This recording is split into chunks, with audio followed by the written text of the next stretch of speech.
morning, good afternoon, good evening, everyone. Wherever you're at in the world, welcome to Last Raps Baseball's live commentary of Major League Baseball. Tonight, we are bringing you the Giants and the Padres in the second game of the series at Petco Park. Last night, it was a San Francisco uprising in the first inning where they pounded out 3 homers, pacing themselves to 4 runs. The Padres were able to claw back with 3 of their own in the 7th, but couldn't muster up enough to tie the game or take the lead. And we are back set for game 2 here tonight. So the Giants, they're going to be sending their Taiwanese right-hander to the hill, Kai-Wei Teng, and they're going to go head-to-head against Nick Pivetta, who'll be searching for his 13th win of the year. We're first of all going to give you the starting lineups for the visitors from San Francisco. Leading off tonight and in center field, wearing number 51 is Jung-Hoo Lee. Batting second and in left field, wearing number 17 is Helio Ramos. Batting third and doing the designated hitting tonight is number 16, Rafael Devers. In the cleanup spot and playing third base tonight is number 10, Casey Schmidt. Batting fifth at first base is number 7, Dominic Smith. Hitting sixth and playing shortstop is number 50, Christian Koss. Batting in the 7th spot and doing the catching is number 14, Patrick Bailey. Hitting 8th tonight in right field is number 61, Drew Gilbert. And batting 9th and playing second base is number 49, Tyler Fitzgerald. And they're going to be facing Nick Pivetta, who takes to the hill with a 12-4 record. He has worked 141 and a third innings. He's allowed 98 hits, 49 runs, 45 of which have been earned, walking 36 and striking out 144, all while pitching to a 2.87 earned run average. Well, that's your starting lineup for the visitors from San Francisco. Now your starting lineup for the hometown San Diego Padres. Leading off tonight and playing in right field is number 23, Fernando Tatis Jr. Batting second and playing first base is number 4, Luis Arraez. Hitting third and playing third base is number 13, Manny Machado. And the cleanup spot and doing the designated hitting is number 32, Ryan O'Hearn. Batting fifth at shortstop is number 2, Xander Bogaerts. Hitting in the 6th spot and in center field tonight is number 5, Ramon Laureano. Batting 7th in left field is number 30, Gavin Sheets. Hitting 8th at second base is number 7, Jose Iglesias. And batting 9th and doing the catching is number 17, Elias Diaz. And they are going to be facing Kai-Wei Teng, who takes to the hill. He is 1-2 on the year. He has 10 innings pitched, 11 hits, 12 runs allowed, 11 have been earned, walking 8 and striking out 8, and pitching to a fluffed up 9.90 earned run average. Well, those are your starting lineups. The first pitch is just around the corner. It is supposed to be at 6:40. We'll see if they can get it off on time. But we're just going to take a moment break here and come back in just a few with all the action on the Last Raps Baseball YouTube channel. Hello, this is Eric Fox, formerly of the Oakland A's and Texas Rangers baseball teams. If you want to learn about Japanese baseball, see Coach Fred of Last Raps Baseball. If you want baseball instruction, see Coach Fred. If you want to learn about golf, do not go to Coach Fred. Fred, what kind of club is this? At Last Raps Baseball, we know baseball. That's right, everybody. We know baseball, and it is going to be the first pitch just around the corner. It is the Giants and the Padres when we return after this.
Welcome back, everybody. It is going to be Jung-Hoo Lee, Helio Ramos, and Rafael Devers to come to bat to face the right-hander Nick Pivetta, who is just completing his tune-up tosses, as we'll be ready to get this one underway in just a few.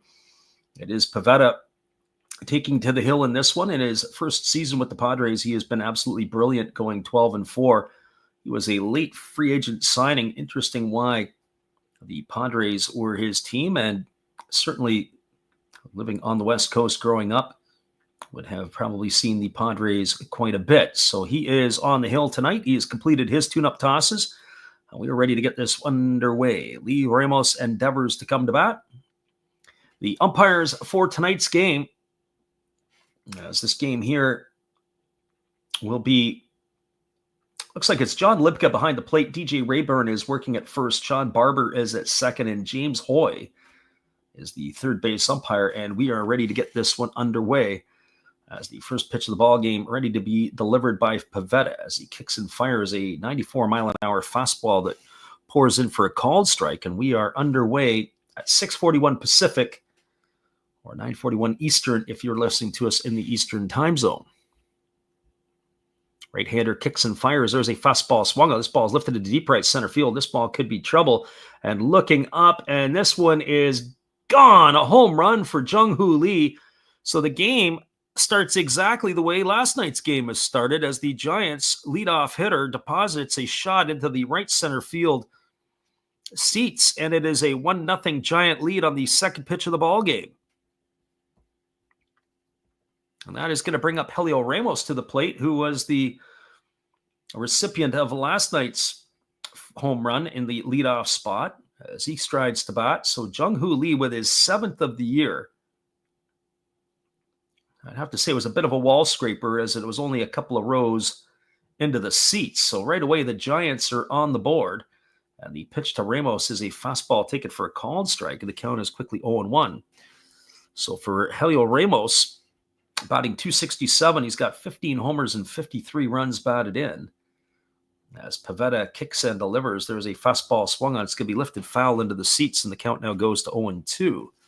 Defensively tonight for the Padres, from left to right field, it is Sheets in left, Laureano in center, and Tatis in right.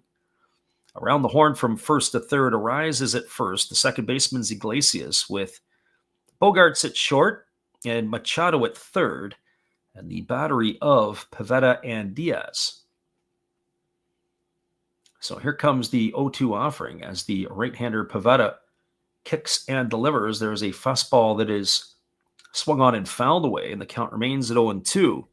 We were talking a little bit last night about some of the camera angles. The home plate umpire has got a camera strapped right to his head, and they get the inside look. It was fouled off of the catcher's face mask. I don't know if it got the plate umpire as well. Yes, it did. So a little bit of pinball on that action, but no damage to the camera. So no balls and 2 strikes. Pitch on the way. Another fastball swung on, and another one fouled away by Ramos. The count remains at 0-2. So I have to say, I'm not a huge fan of this umpire cam. We talked about it last night. For replays, absolutely. For in-game live action, not really. Here's the pitch. It's a breaking ball that misses down, and the count goes to 1-2. I equate it to basketball, where in the middle of the game, they go from the side angle to the basket angle, and you have to refocus yourself on watching the play. And same thing in hockey, where they try to give you a power play angle at the one end. Fastball swung on and lifted foul. That's going to keep the count at 1-2 to Ramos. And sometimes it's the people that are in the production studios that are the ones that are trying to get cute and fancy when you're getting the game on TV, rather than just showing you the game. And give me the nuts and bolts. Here's the 1-2. Breaking ball misses down and away, and the count goes to 2-2. One of the things on some of the Japanese games, they have a little different camera angle. When the ball gets put into play, they don't give you the angle from behind home plate. They kind of give you a first base angle, so you get to see how the play develops and how the fielders move to the ball. It's a little bit different. As the 2-2 pitch ready to come from Pivetta. It's a fastball swung on and missed. Ramos is in the books. He's gone for the first out of the inning. So one Giant down here with 1 run on the board, and that's going to bring Rafael Devers to the plate.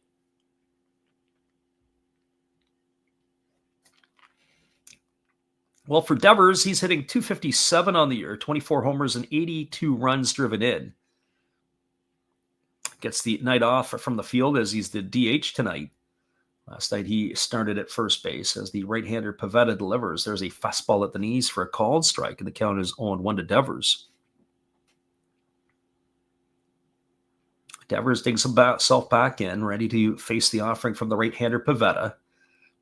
Has that really open stance, and then he dives into the pitch. And here's the pitch. It's a fastball that misses upstairs, and the count goes even to 1-1. So 1 ball and 1 strike. Devers waggling the bat. Right-hander Pivetta working himself into the set position. Here comes the pitch. It's a fastball swung on and missed. The count now goes to 1-2 on Devers. Giants in their gray road uniforms, the traditional with the orange and black trim. Padres tonight sporting the white with the pinstripes, as they did last night with the brown hats. The Friars have a decent uniform as the fastball misses outside, if you like the gold and the brown. Certainly unique. When you see the Friars, they definitely look a lot different than anybody else that's around. Very uniqueness. And then they've got the big Motorola patch on the side of the sleeve. Here's the pitch. It's a fastball missing up. Good take there by Devers. The count is 3-2. So 3 balls and 2 strikes. And now Devers has taken his offensive timeout. It would look like he's having a little conversation with the home plate umpire. So 3 balls and 2 strikes as the right-hander Pivetta ready to go again. He kicks and fires. There's a fastball swung on, and Devers fouls that one away, and the count remains at 3-2.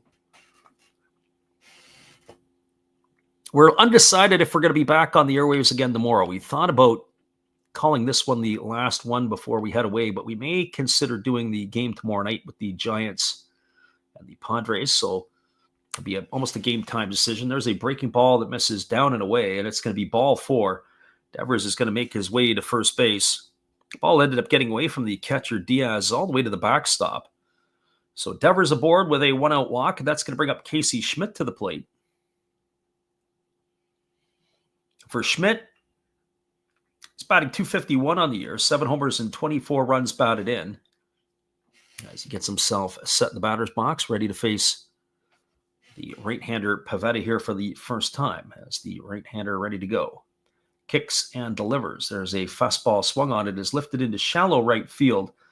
Coming in and now moving back a little bit underneath it is Tatis Jr. He makes the catch, and Schmidt is going to be retired for the second out of the inning.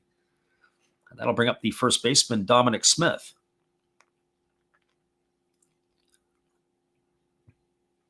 Well, for Smith, he's hitting .281 on the year. He has 3 homers and 23 RBIs. He had a hit in last week's ball game that extended his hit streak to 15 games. So a pretty impressive run with the Giants. We are looking at hit streaks entering today's games. As there's a breaking ball that misses down. There were only 2 players in Major League Baseball that had hit streaks in the double digits. One of them right now at 16 games is Tyler Soderstrom of the Athletics. And the other one is Michael Harris II, who has an 11-game hit streak for the Braves. And after that, it's all single digits. As that breaking ball drops in for a called strike, and the count goes to 1-1. They say that hitting is down across the game. And of course, when you look at the numbers, there's not too many players across Major League Baseball that are hitting north of 300. As the right-hander Pivetta kicks and delivers, there's a fastball inside. Backs the hitter off the plate. The count is 2-1. A lot of people point to the pitching is maybe too good. I don't know. I think maybe the pitching is fine. It might be the approach at the plate that has changed a little bit for some hitters, or at least certain types of hitters. As the 2-1 pitch on its way here from Pivetta, he kicks and delivers. There's a fastball that just misses off the inside corner. And the count now goes to 3-1 on Smith.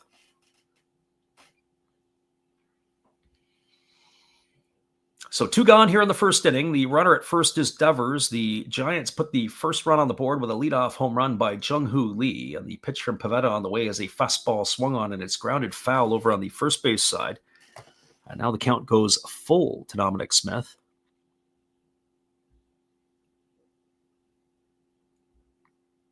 Smith resettles himself back in the box. He's ready to get the next offering from Pivetta as he waits here. And the right-hander kicks and fires. There's a fastball that misses upstairs. It's going to be ball 4. And Smith is going to draw a walk. That's the second free pass issued in the inning by Pivetta, and that'll bring up the shortstop in Christian Koss. And it's also going to bring the pitching coach out of the dugout for the Padres. So a slow walk to the mound by the pitching coach, Ruben Nibla. Nibella, I'm not sure exactly the enunciation. So he is on his way out here to have a couple of words with the veteran right-hander. And Pivetta here with his glove covering his mouth, the coach with his hand covering over his face. Everybody's talking. It's like a top secret meeting here that you would see in the FBI or the CIA, but that conference is now over. And they'll be ready to face the shortstop, Christian Koss. Koss getting the start tonight at short. It was a tough night at the office last night for Willie Adames. He got picked off at first. He was jawing at the umpires. Wasn't very happy with the way the game was going last night. I'm sure if you went back and took a look at some of the videos, I could see some reason, at least on the balls and strikes, why Adames was upset, but certainly not at the pickoff attempt at first base. So Koss batting from the right side here against the right-handed throwing Pivetta, who kicks and delivers. There's a breaking ball swung on. It is popped up into shallow center field. Coming in on it with plenty of room to make the catch is the center fielder Laureano, and that will do it here. The Giants, they get 1 in the inning on the leadoff home run by Jung-Hoo Lee. There was 1 run, 1 hit, no errors, and there were 2 runners left aboard. Your score as we move to the bottom of the first inning, it is the Giants 1 and the Padres no score. Stick around, everybody. We'll be back in just a little bit with all the action. We appreciate you for listening on the Last Raps Baseball YouTube channel. It is Padres and Giants. More action when we come back.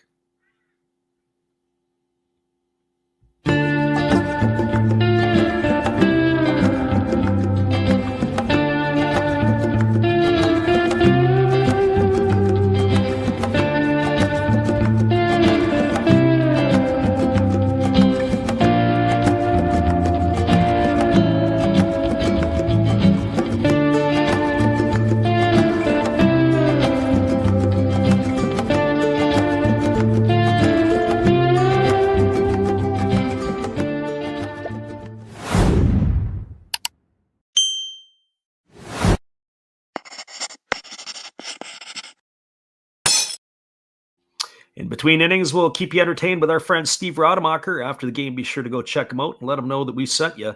It is the Steve Rademacher YouTube channel. This is Steve Rademacher, and I'd like to introduce you to my channel if you haven't seen it before. These are all the things I enjoy: sports, autographs, relics, non-sports Hall of Famers, pseudo-sports, Star Wars. That's my channel name and my name. And I would really appreciate it if you would come check me out and maybe even subscribe if you like it. Thank you for that for now, and back to your ball game. Welcome back, everybody. It is going to be Fernando Tatis Jr., Luis Arraez, and Manny Machado to come to bat here for the Padres in their half of inning number 1. Tatis Jr. batting .264 on the year with 17 homers and 50 RBIs, ready to face the Taiwanese right-hander Kai Wei Teng. And the first pitch on the way is a fastball swung on. It's taken on 1 hop by the shortstop Koss. He fires to first, and it's going to take Dominic Smith off of the bag. That is going to be an error charged to the shortstop. So right away out of the gate, the Padres are beneficiaries of some shoddy San Francisco defense. He had all kinds of time to set his feet and let it rip, but that wasn't even close. E6 it goes here, as it is able to reach the bag safely for Fernando Tatis Jr. And the first pitch coming to Luis Arraez. He squares to bunt, and he fouls it away, and the count is quickly 0-1. Arraez hitting at .291, 6 homers and 46 runs driven in. I'm not sure that he necessarily liked it. I think he fouled it off, but I don't know if it was just the way that the catcher had dropped the ball. Pretty sure he got a piece of it. Here's the pitch from Tang. It's a breaking ball swung on and missed. And the count now goes to 0-2. So no balls and 2 strikes.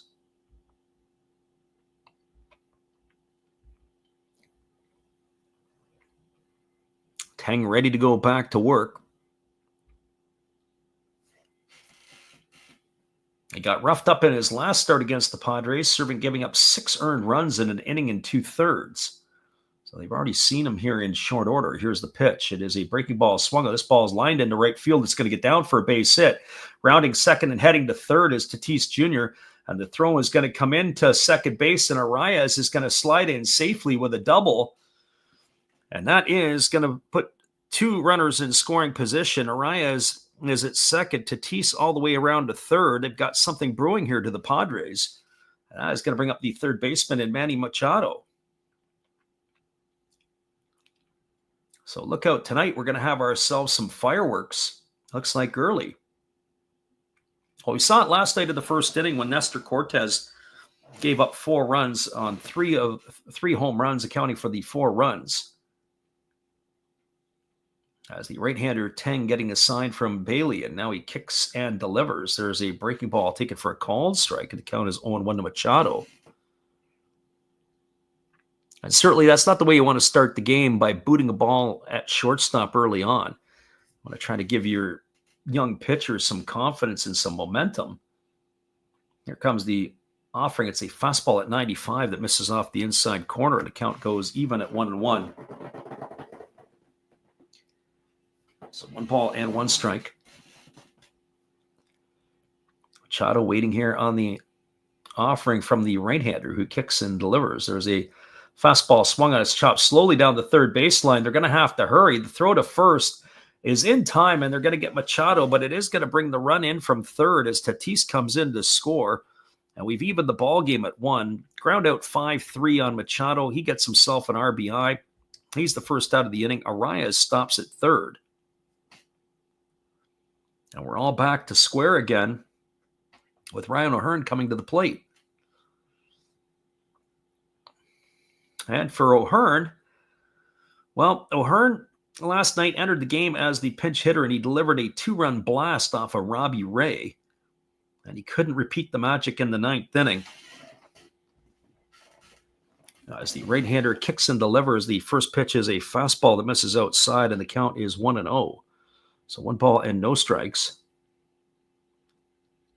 O'Hearn batting from the left side as the right-hander delivers. There's a breaking ball that just misses low, and the count goes to 2-0 on O'Hearn.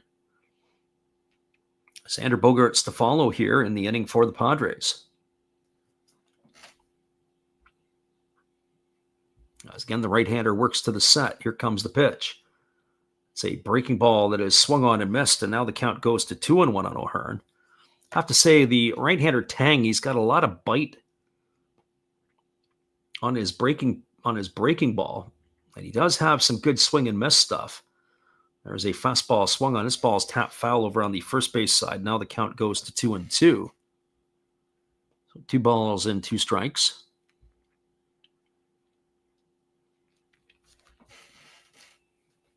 O'Hearn waggling the bat.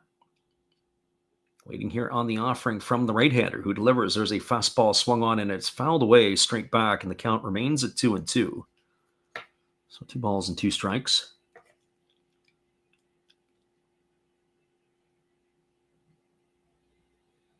O'Hearn batting from the left side here as the right-hander ready to go again. He works himself to the belt.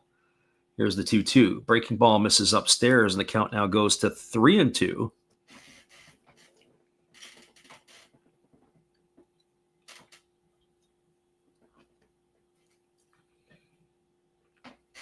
So 3 balls and 2 strikes. Again, the right-hander works set, now delivers. Breaking ball waved at and missed, and O'Hearn is going to be gone on strikes. He's out for the second out of the inning. It's an important strikeout there for the right-hander Teng. And now it's going to bring up the shortstop in Xander Bogaerts.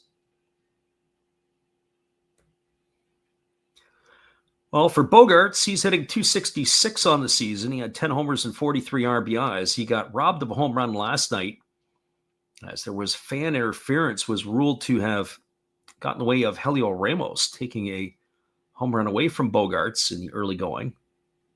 As the pitch on the way, there was a breaking ball taken for a called strike. They're kind of chuckling about it, saying that not only did the fan get turf from the game, he probably had bought his really expensive drink. He was sitting in the front row, which, for an outfield seat's not as expensive as some of the others, but certainly as that fastball misses outside, getting the early exit. So 1 strike to Bogaerts. At the bottom of the first inning, the Padres have tied the game at 1. They've got a runner at third with 2 gone. And here's the 1-1 pitch to Xander Bogaerts, and it's a breaking ball that misses outside, and the count now goes to 2-1. One of the other things we were talking about it last night in the chat that they said about the umpire cam, there's no real stabilization here. It's just a lot of movement. There's a fastball that swung on it, is lifted foul, and the count goes to 2-2 now on Bogaerts. When you think of the cameras that people use and how there's stabilization, it really holds the view. This is not the umpire cam, that's for sure certain. And they give it to you, and I think they ought to maybe issue all the people who are watching some sort of gravel, something for the stomach. There's a fastball that misses outside. The count now 3-2 to Bogaerts.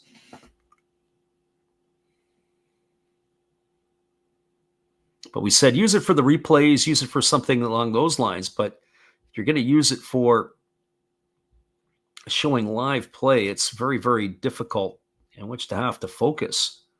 Here's the pitch. Breaking ball outside. They appeal over to the first base umpire. And up with the right hand and ringing him up is going to be DJ Rayburn, as Bogaerts is going to be gone for the third out of the inning. Couldn't hold up his swing, and I have to say I've got to agree with him on that call. There was 1 run in the inning on the benefit of 1 hit. There was an error and 1 runner left aboard. Your score, as we are now through 1 complete, it is the Giants 1 and the Padres 1. Stay with us, everybody. We'll be back with the call. Top of the second inning is just around the corner. We'll be back to give it to you in just a few. It is the Giants and the Padres when we return.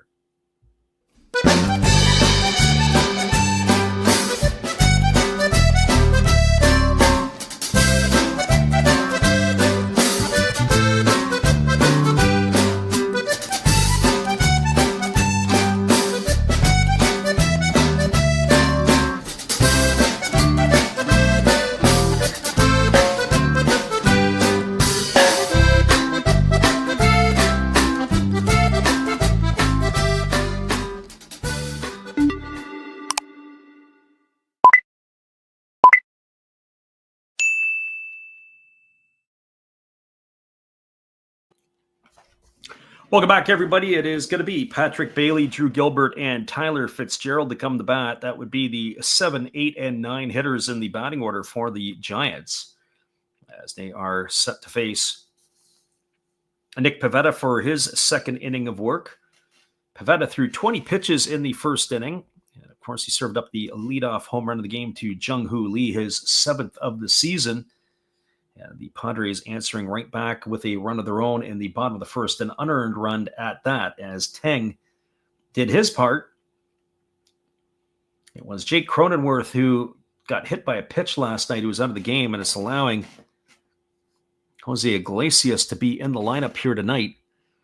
Just kind of curious. I didn't actually look to see any updates on Cronenworth. I wonder if he's day-to-day or if they have made any news, but he did leave the ball game last night. And so that was, of course, of concern as well. So here's the first pitch delivered to Patrick Bailey. It's a ball that misses outside. Count is 1-0. For whatever reason, we were saying that Bailey has been a bit of a problem this year, or at least to get out. He's been walking. If you throw him strikes, he finds ways to get himself out. There's a fastball swung on. It is taken on one hop by Arise at first, and he's going to win the race to the bag. Ground out to 3 for the first out of the inning, and Bailey's gone. That's going to bring up the right fielder in Drew Gilbert. But as we were mentioning, some of the swings that Bailey had taken, his approach at the plate, probably would be something that I would say I probably wouldn't necessarily be worried about. As the first pitch on the way to Gilbert, let him swing the bat. There's a breaking ball that misses down and in, and the count's 1-0. Gilbert hitting 136, a homer and a couple RBIs. This is his 10th game of the season for the Giants. He started off a little bit wonky. He was 0 for 10. Now he started to settle in a little bit. There's a breaking ball taken for a called strike, and the count goes even to 1-1. I saw him last week when he played, and I kind of like him in a way. He reminds me in some ways, of Corbin Carroll, maybe a little stockier, certainly in the lower half. Breaking ball swung on. This ball is lifted into deep right field, moving over to the warning track and making the catch as he's backing up is Tatis Jr. And that is going to retire Gilbert for the second out of the inning. I can understand why the Astros like him. I also understand why the Mets like them. And you can see now getting an opportunity to play for the Padres. You can like him, but he's going to have to produce. There's no doubt about that. So he is gone for the second out of the inning. That's going to bring up the second baseman in Tyler Fitzgerald. Well, for Fitzgerald, he waits on the offering, and the first pitch is a fastball that misses off the outside corner, and it counts 1-0. I have to say that in the first couple innings here, I don't know if Nick Pivetta is as sharp as I think he should be. As he's ready to deliver again, there is a breaking ball swung on and missed. The count is 1-1. Walking 2 in the first inning, it just seemed like he had to work a little bit harder than most. As the right-hander holds to the set, now he kicks and delivers. There's a breaking ball that's taken for a called strike, and the count is 1-2. Just didn't seem to be as sharp as you would expect from the right-hander. As Fitzgerald has asked for time. It was actually 25 pitches in the first inning for the Padre right-hander. As he works himself to the set once again. Here's the 1-2. Pitch on the way. Breaking ball swung on and missed, and now Fitzgerald's in the books. That's the second strikeout for Pivetta. And this time the Giants go 1-2-3 in their inning. No runs, no hits, no errors, nobody left aboard. We are now moving to the bottom of the second inning. It is the Giants 1 and the Padres 1. Stay with us, everybody. We'll be back with the call in just a couple moments right after this on the Last Raps Baseball YouTube channel.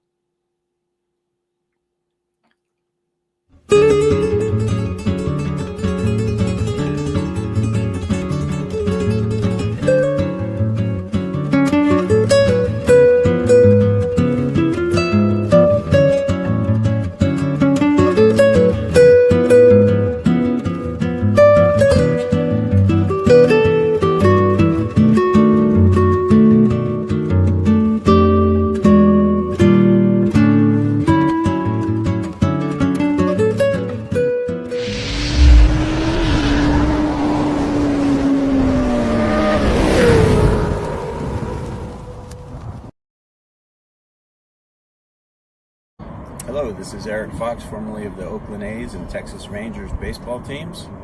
If you want to learn about Japanese baseball, see Coach Fred of Last Raps Baseball. If you want baseball instruction, see Coach Fred. If you want to learn about golf, do not go to Coach Fred. Fred, what kind of club is this? At Last Raps Baseball, we know baseball. That's right, everybody. We know baseball, and we know we're going to the bottom of the second inning. It is going to be the 6, 7, and 8 hitters to come to bat for the Padres. That means Ramon Laureano, Gavin Sheets, and Jose Iglesias to face the right-hander Kai Wei Teng. Teng touched up for an unearned run in his first inning of work. And so he is going to be entrusted to face the Padres hitters here in inning number 2. Only 20 pitches for the right-hander in his first inning. He was around the zone as he threw 13 for strikes as Ramon Laureano steps in. And the first pitch on the way is a center cut fastball taken for a called strike. The count is 0-1 to Laureano. Laureano hitting .295 on the year, 19 homers and 58 runs driven in. As he waits on the offering from the right-hander who delivers a breaking ball that is swung on and missed. That was a good pitch. 84-mile-an-hour slider that just was off the outside corner. Too good of a pitch not to swing at. So here comes the 0-2 as the right-hander holds set and now delivers. There's a fastball that misses up, and the count goes to 1-2. So 1 ball and 2 strikes. Not a lot of players that are born in Taiwan that are in the major leagues, but those who have been over time have had some productivity, and there looks like there could be a wave of Taiwanese players coming up in Major League Baseball. As there are a number of players in organizations. The Pirates have a top prospect as there's a fastball swung on and fouled away. Counts 1-2 to Laureano. Tigers have a player in AAA, and his name is Hao Yu Lee.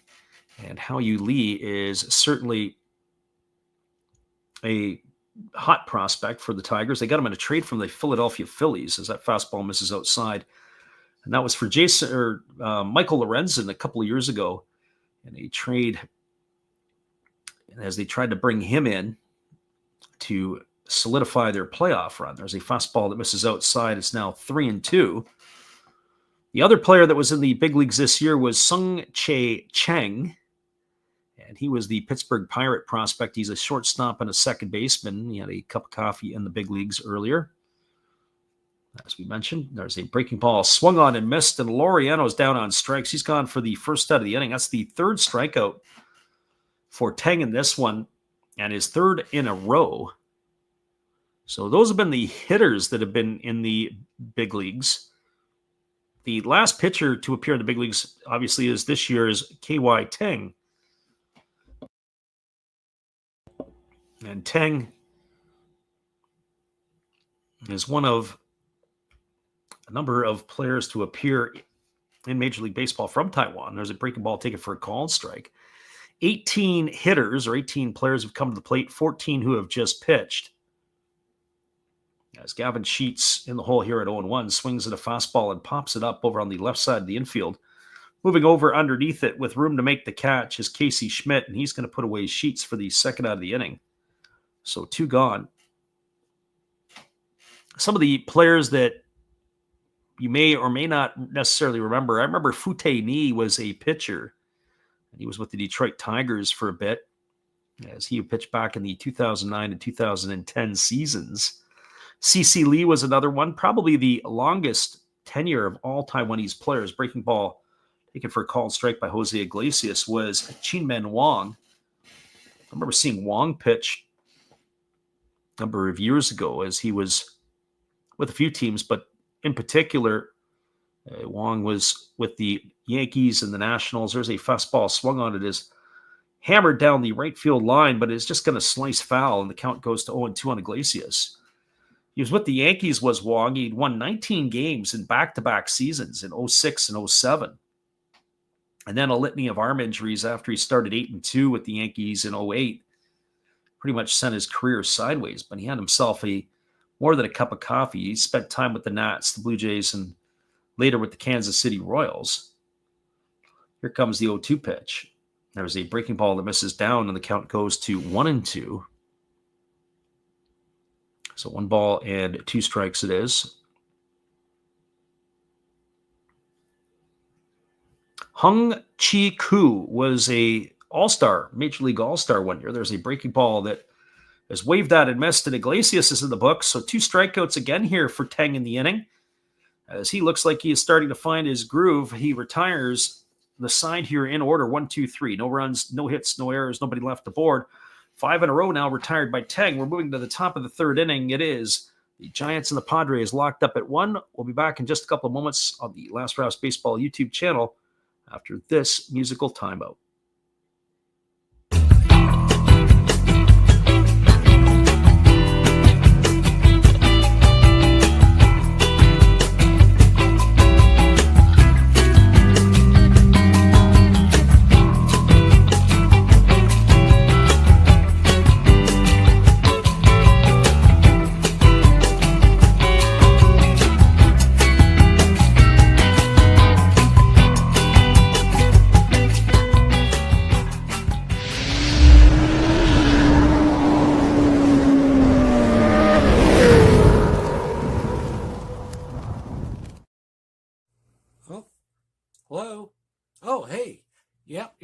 just sitting here listening to Freddie call another game here on YouTube. Oh, yeah, going really good. He's calling a great game. Really exciting. Lots of stuff going on. You're lucky it's commercial break right now. I got a second. Oh, yeah, of course I'm having a cold one. Oh, yeah, got plenty of videos coming up this week. You should stop in, check them out, leave a like, tell other people. But, Freddie's coming back. I got to go catch the game. I will check in with you later. You have a good night, buddy. Bye. Welcome back, everybody. It is going to be the top of the order to come to bat for the Giants here in inning number 3. That means Jung-Hoo Lee, Helio Ramos, and Rafael Devers. He faced the right-hander Nick Pivetta. Pivetta, 34 pitches in his 2 innings of work. As the right-hander ready to face Lee, who homered off him in his first at-bat. He takes a slow breaking ball over for a called strike. The count is quickly 0-1. Lee, with that home run, hit his 7th of the year in the first inning here to open the scoring for the Giants as the right-hander Pivetta delivers. Breaking ball swung on and it's tapped foul right at home plate, and the count now goes to 0-2 on Lee. No balls and 2 strikes. I find it interesting. Every time I watch the Giants, they've got Lee all over the batting order. I've seen him in the top spot in the 6th, the 7th, the 8th. As the pitch is on the way, breaking ball misses down, and the count now goes to 1-2 on Lee. I think that Buster Posey and the management, like most teams, don't let the managers write out the lineup card. They do the lineups from the press box and send it down. Fastball swung on and missed. And Lee is retired. He's down on strikes for the first out of the inning. That's the 3rd strikeout by Pivetta tonight. And that is going to bring up the left fielder in Helio Ramos. Our friend Gracie Lynn in the house. She says fashionably late, but she is present. That is good. We'll make a note. Thanks for stopping in, Gracie Lynn. We're starting to wonder if we're just talking to ourselves, although there are a few people that are listening in, and we're grateful for them as well. Here comes the first offering. It is a breaking ball missing upstairs to Ramos, and the count is 1-0. So 1 ball and no strikes. Ramos, 0 for 1 tonight with a strikeout. He homered to lead off last night's game. As there's a fastball swung on, it is lifted foul down the right field line, and the count goes even at 1-1. So 1 ball and 1 strike. We were contemplating doing another game tomorrow night. We're 50-50 on it. I'm not sure that I really want to dig in, as there's a breaking ball swung on and missed, and it would be the same 2 teams. It'd be the 3rd game of the series, and we've been leaning into it. But I'm a little bit hesitant because I do need some time to get my stuff together so we can get out of Dodge here, as we are only about 3 days away from flying away. There's a fastball that misses upstairs, and the count goes to 2-2. I was reading some stuff online. Air Canada has wreaked havoc with people who are abroad who are flying. They say there's over 30,000 passengers, not just Canadians, but Americans, wherever they're flying, that are hung up, who've had to use the airlines. That fastball swung on and fouled away as their stewards and stewardesses are on strike. And so because they're on strike, Air Canada wants you to cancel your flight, so they give you your money back. But they're not going to do anything for you in terms of your accommodations or anything else. Thank God I don't have to fly those guys. Breaking ball misses inside, and the count now goes to 3-2. So 3 balls and 2 strikes it is. So those people who are flying back to the United States who may have flown Air Canada, it'd be a tough flight for them. There's a breaking ball swung on. It is popped up. Count remains at 3-2. I was talking to a customer tonight. He is here, but his wife and 2 kids are back east. And they're impacted by it, but in a way they don't really care because it just means an extra week with grandma and grandpa. They are staying with their relatives and their family. There's a pitch. It's a fastball that comes inside. Did it hit Ramos or did it hit him off the end of the bat? He's holding his hand like it hit him. And Ramos, we're going to see if he is going to get the base. I have a feeling he is. So they're going to go and have a look at his hand. That's a tough spot right there. That really hurts. Padres are making the phone call to see, and it looks like they're not going to challenge this one because it does look like that Ramos was hit in the hand. Gracie Lynn says, why not the Cubs and Brewers starts 90 minutes earlier? The problem is that won't work for me because I usually don't get in until about 90 minutes earlier. So Ramos is going to be aboard at first once they sort out his condition here.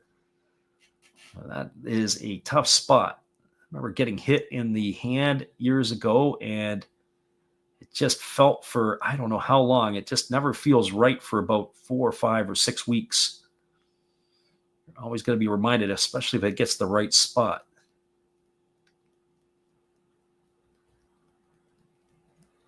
My friend Gracie Lynn said, I would never fly Air Canada if you paid me. And that's probably words to live by. Rather take Delta, United, anybody else. Air Canada has always had a host of issues. So establishing his lead over at first base is Ramos, and it's going to bring Devers to the plate, who walked his first time up. And the pitch from Pivetta is a breaking ball down. Gets stopped there by Diaz. Count is quickly 1-0. 1 ball and no strikes. As we said in the last half inning, even though Pivetta retired the side 1-2-3, he really hasn't looked sharp tonight. His stuff is pretty good. You could see his breaking ball and all the other stuff's got some life to it, movement. There's a fastball swung on and fouled away, but just hasn't had the ability to hit the spots where he has wanted to. So 1 ball and 1 strike to Devers. As the right-hander Pivetta holds set. And he's ready to deliver. He kicks and he fires. There's a fastball taken for a called strike. Count now goes to 1-2. Now, in saying that, I'm taking my roll of the dice. I'm flying China Airways.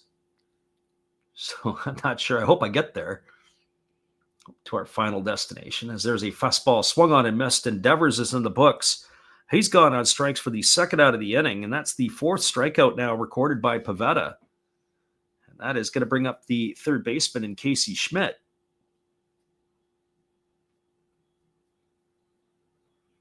There used to be an airline company that used to run flights out of the West Coast called Eastern China Airways. They used to, pre-pandemic, they used to have some unbelievable deals. There's a breaking ball swung on, it's pop foul. It's going to reach the seats behind home plate, and the count is quickly 0-1 to Schmidt. And what I mean unbelievable deals is you could fly into Thailand as an example for a flight for around 500, 600 US. And you get a stop over in China somewhere. There's a fastball taken for a called strike, and the count now goes to 0-2. And they would give you a hotel. They'd give you meal money. They would give you transit within the city, and you could be there for up to 48 hours without a visa. And then you could do the same thing on a return leg home, and you could go to 2 different cities. What a great deal that would have been. And then, of course, that's when 2020 came about, and a lot of that went away for a bit. There was a fastball missing upstairs. Count is 1-2 to Casey Schmidt. So keep your eyes open for a deal like that, and if you can take advantage of it, you might want to grab it. So 1 ball and 2 strikes, again, as the right-hander holds set. He kicks and delivers. There's a breaking ball down. A good block there by the catcher Diaz. Count now goes to 2-2. So 2 balls and 2 strikes.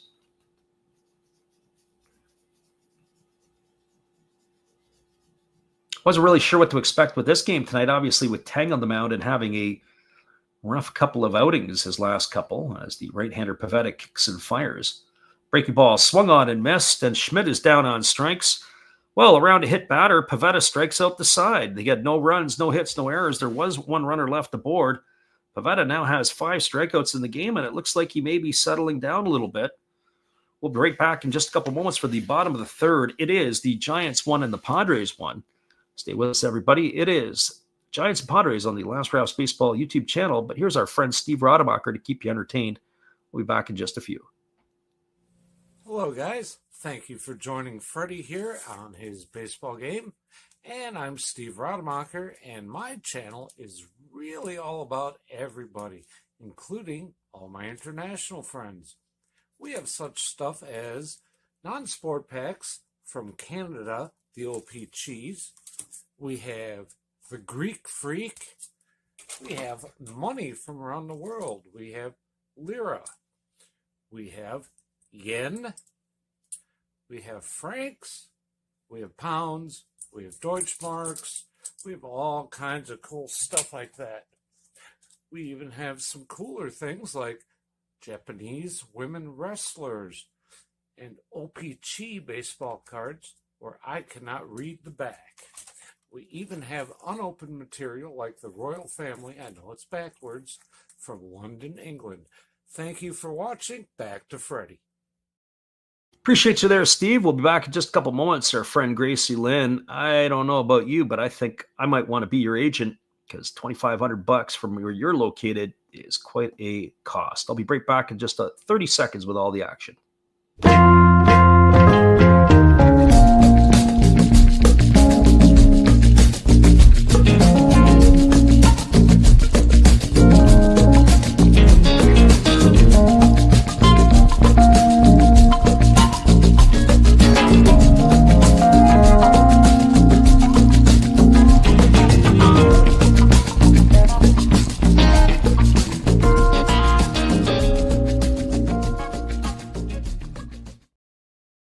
Welcome back, everybody. It's the 9-1 and 2 hitters to come to bat to face Teng, and Elias Diaz is already in the hole at 0-1 as he delivers a fastball that misses upstairs, and the count now goes even to 1-1 on Diaz.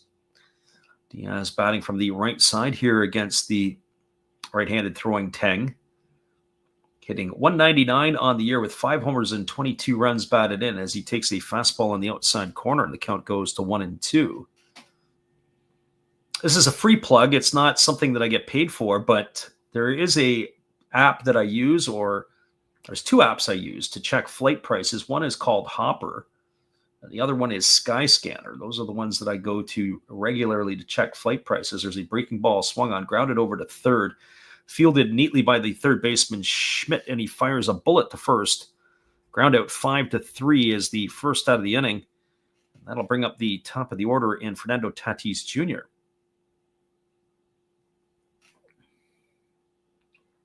Gracie Lynn said the cheapest flight that Atlanta offered round trip to San Jose nonstop was for that price. Usually, I took a look at Alaska Airlines, and Alaska Airlines, you might be better off flying up here. Fastball misses up and in, and the count is 1-0. Come up to the Pacific Northwest, and then change planes, and then fly back down. I think I've seen flight prices for well under $800 round trip. As there is a breaking ball that misses down and away, and the count now is 2-0 to Tatis Jr.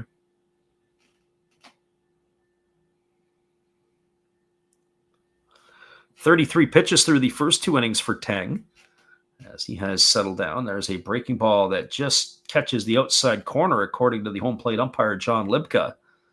I'm not so sure that Fernando Tatis Jr. is in the same agreement.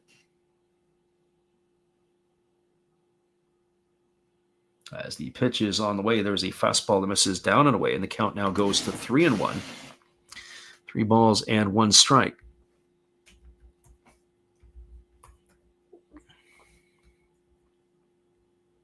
But it also depends on what time of the year that you go and when you travel. That will also dictate it. There's another breaking ball that's called for a strike as it brings Tatis Jr. back. He was on his way out of the box toward first base, but home plate umpire says none of that.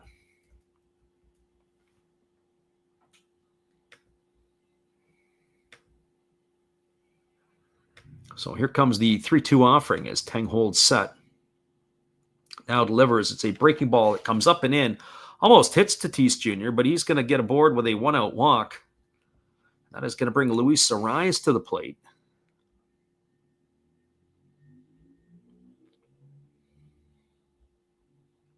I was saying it also depends on the time of the year that you want to try to go. I was just taking a peek. And if I wanted to make a journey to, say, for example, lovely Costa Rica, As there's a fastball, take it for a called strike. There goes Tatis. Now he's going to slide into second base safely with a stolen base. It was a pitch that was called a strike to Arise, but the catcher Bailey couldn't get it out of his glove.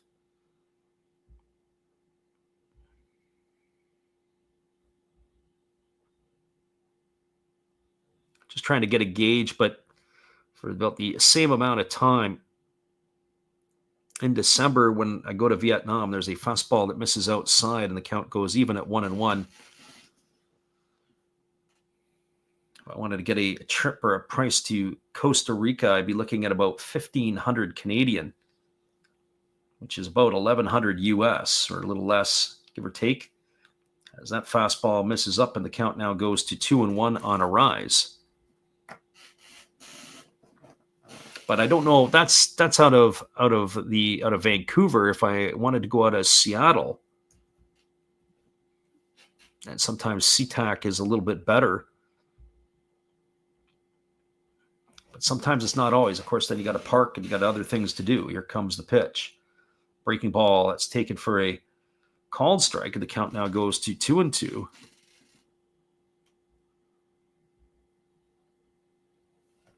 But when you look at it out of Seattle, it's not much difference. It's usually American Airlines, and you got to stop somewhere either in Dallas or Houston or Miami. There was a fastball swung on his tap foul down the first base line. The count remains at 2-2.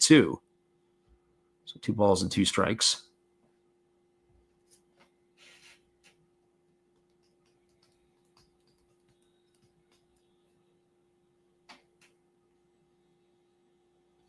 So 2 balls and 2 strikes.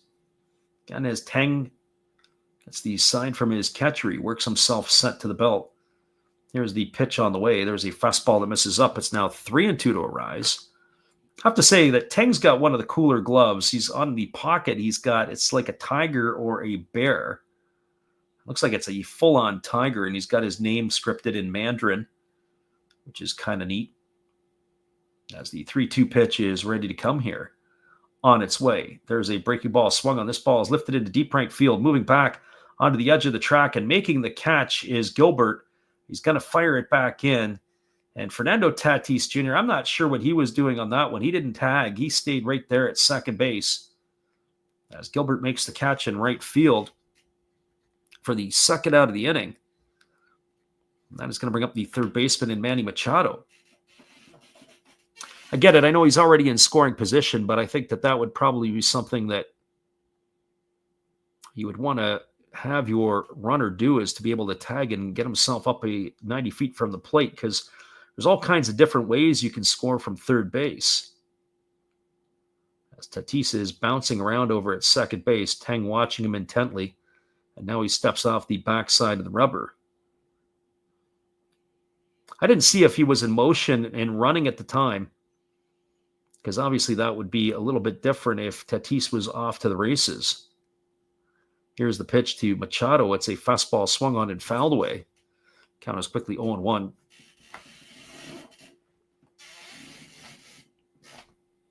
Giants and Padres traded punches in the first inning. Giants hit that solo shot from Jung-Hoo Lee to lead off the game.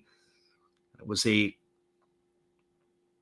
error set up by the shortstop that allowed the first run to score for the Padres on a ground out RBI ground out by Machado. As that breaking ball misses down, it's now 1-1. So 1 ball and 1 strike. Again, the right-hander works to the set. He kicks and delivers. There's a breaking ball swung on. This ball is lifted into straightaway center field. Camping out underneath it is Lee. He's there to make the catch, and that is going to do it. We are a third of the game into the books. And there was no runs in the inning, no hits, no errors. There was a runner left aboard. Your scores, we are now through 3 complete. It is the San Francisco Giants 1 and the San Diego Padres 1. Stay with us, everybody. We'll be back in just a few with all the action right after this timeout. Well, you've got to have an ace in the hole, a little secret that nobody knows. Life is a gamble, a game we all play. But you've got to save something for a rainy day. You've got to learn to play your cards right if you expect to win in life. Don't put it all on the line for just one roll. You've got to have an ace in the hole.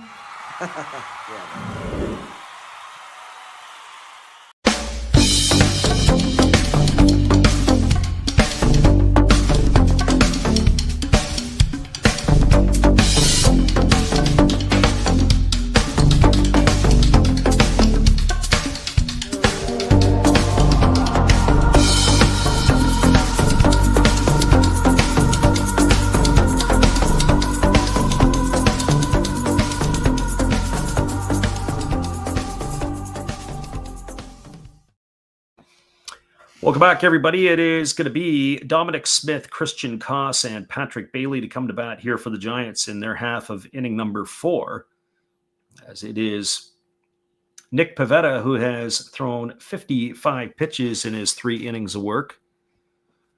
His counterpart, Tang, has thrown 53. They've pretty much thrown almost the same amount of strikes as they are matching each other toe for toe. Smith walked his first time up, so officially does not have an at-bat in this one here tonight.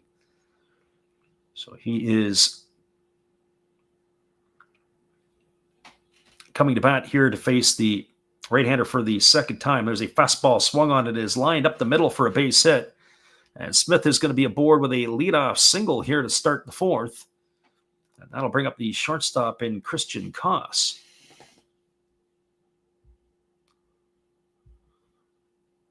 Well, for Koss, he's 0 for 1 tonight. He flew out to center field to end the first inning.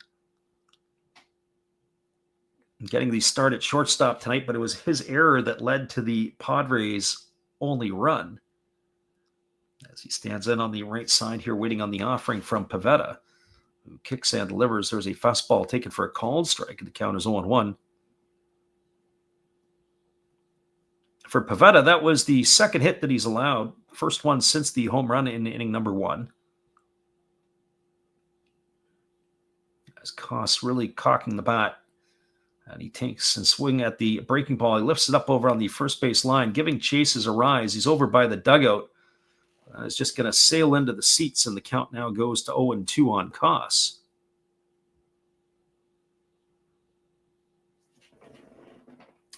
Detroit Tigers' Tarek Skubal is the first to 200 strikeouts in the big leagues this season, as the Tigers walked off the Astros on a bases-loaded walk in the bottom of the 9th.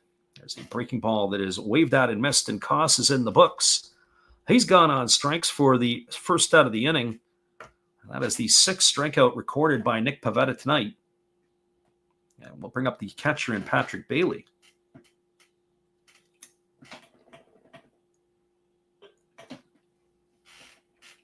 Well, for Bailey, he is 0 for 1 tonight. He grounded out to the first baseman his first time up. The switch-hitting catcher batting from the left side against Pivetta. And he takes a first pitch fastball at the knees for a called strike. The count is 0-1. No balls and 1 strike. We were commenting and saying in Bailey's first at bat, even in the games that we've witnessed, you could almost put a tee at home plate and let him swing away, because not really confident that he is going to be able to get on base. There's a fastball that misses upstairs, and the count goes even to 1-1. And in fairness to Bailey, he has swung the bat a little bit better lately, as he was entering the game hitting .216 with a couple of homers and 37 RBIs. But his bat has regressed, it would seem, in the 2025 campaign. There's a fastball taken for a called strike. Count now 1-2. Which is unfortunate, because his defensive play is pretty solid. He's got a plus arm, and he does a pretty good job of handling the pitches. As the right-hander delivers, there's a breaking ball swung on, and it is tapped foul over on the first base side, and the count remains at 1-2 to Bailey. But most managers will tell you they would give up an offense from their catcher for solid defense all day. I have to say I would probably do the same. Here comes the 1-2 pitch. As the right-hander delivers, there's a fastball swung on and missed, and that is going to retire Bailey on strikes. He's gone for the second out of the inning. So the last 6 outs in the ball game have all come via strikeouts. And that is going to leave it all up to the right fielder and Drew Gilbert. So 7 strikeouts now recorded by Pivetta as it brings Gilbert to the plate. As I said, the first inning, it didn't look like Pivetta was that particularly sharp. He'd walked a couple, served up the home run, but he has really settled down now. First pitch, fastball swung on, is popped up behind home plate. Diaz giving chase, but he's going to watch it drift into the seats, and the count is quickly 0-1 to Gilbert. Gilbert flew to right his first time up, getting the start in right field tonight for the Giants. Pivetta gets a new baseball. He rubs it up as it's the one that he likes. Getting a sign from Diaz, who's working the electronic piece off of his knee. And now we're ready for the offering here. Here's the 0-1. Breaking ball swung on. This ball is laced into right field. It's going to just hook foul into the corner. Oh, he didn't miss that one by much. Gilbert, that would have been extra bases, and it probably would have brought home Dominic Smith from first, even though he's not the most fleet of foot. Just the way they were playing Gilbert, he probably would have scored all the way from the one bag. So Gilbert back to the plate, picking up his bat. And ready to do this again. No balls and 2 strikes to the right fielder of the Giants.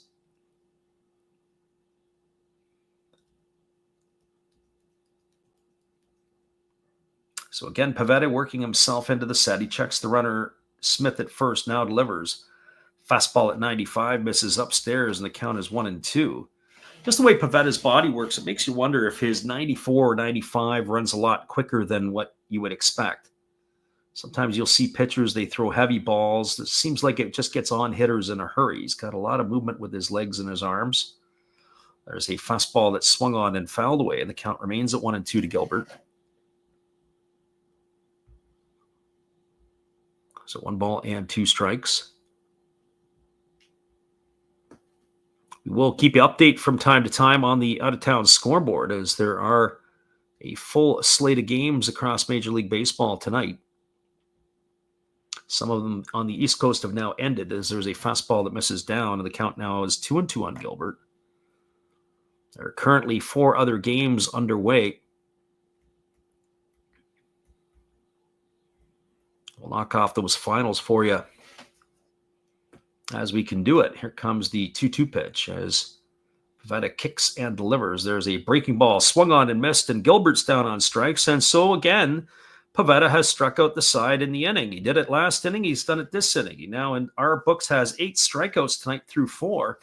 No runs in the inning. There was a hit, no errors, and there was a runner left aboard. We're now moving to the bottom half of inning number 4. It is the Padres 1 and the Giants 1. Stay with us, everybody. We'll be back with the call at the bottom of the 4th when we return right after this timeout.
Welcome back, everybody. It is going to be Ryan O'Hearn, Xander Bogaerts, and Ramon Laureano to come to bat here in the 4th inning for the Padres. And O'Hearn, who comes to the plate, he is 0 for 1 in this one tonight. Batting from the left side against the right-hander Teng, who delivers a first pitch breaking ball for a called strike. The count is 0-1. Much like his counterpart Pivetta, Teng has also settled in here, as he has pitched pretty good even from the outset, despite the error that got the Padres on the board in the first inning. There's a fastball that misses inside. The count now goes to 1-1. So 1 ball and 1 strike. This is our first real look at Teng, the starter for the Giants, as the pitch on the way is a changeup that misses down, and the count now goes to 2-1. And you can kind of see what the scouting report on him had to say, that he does have a pretty good out pitch. There's a lot of life to his ball, as the 2-1 is on the way. And there is a breaking ball that catches the outside corner for a called strike, and the count is 2-2. Certainly his first couple appearances this year were a little bit to be desired. He had a fluffed up ERA entering the game here tonight. So here the right-hander ready to go again. Teng delivers. Fastball swung on and fouled away down the left field line. Count remains at 2-2. So 2 balls and 2 strikes. Our friend Joe Mansman in the house tonight. We welcome Joey into the stream. Appreciate you for hanging in here with us. There's a fastball missing up, and the count goes now full to O'Hearn. That is the one criticism I would have for Teng. 6 times tonight he has gone to full counts on hitters,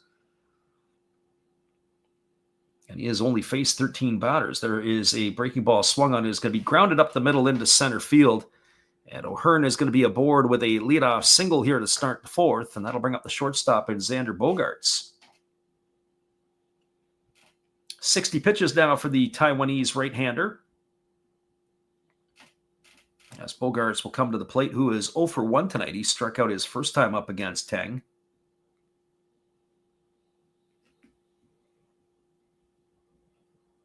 O'Hearn establishing his lead over at first base.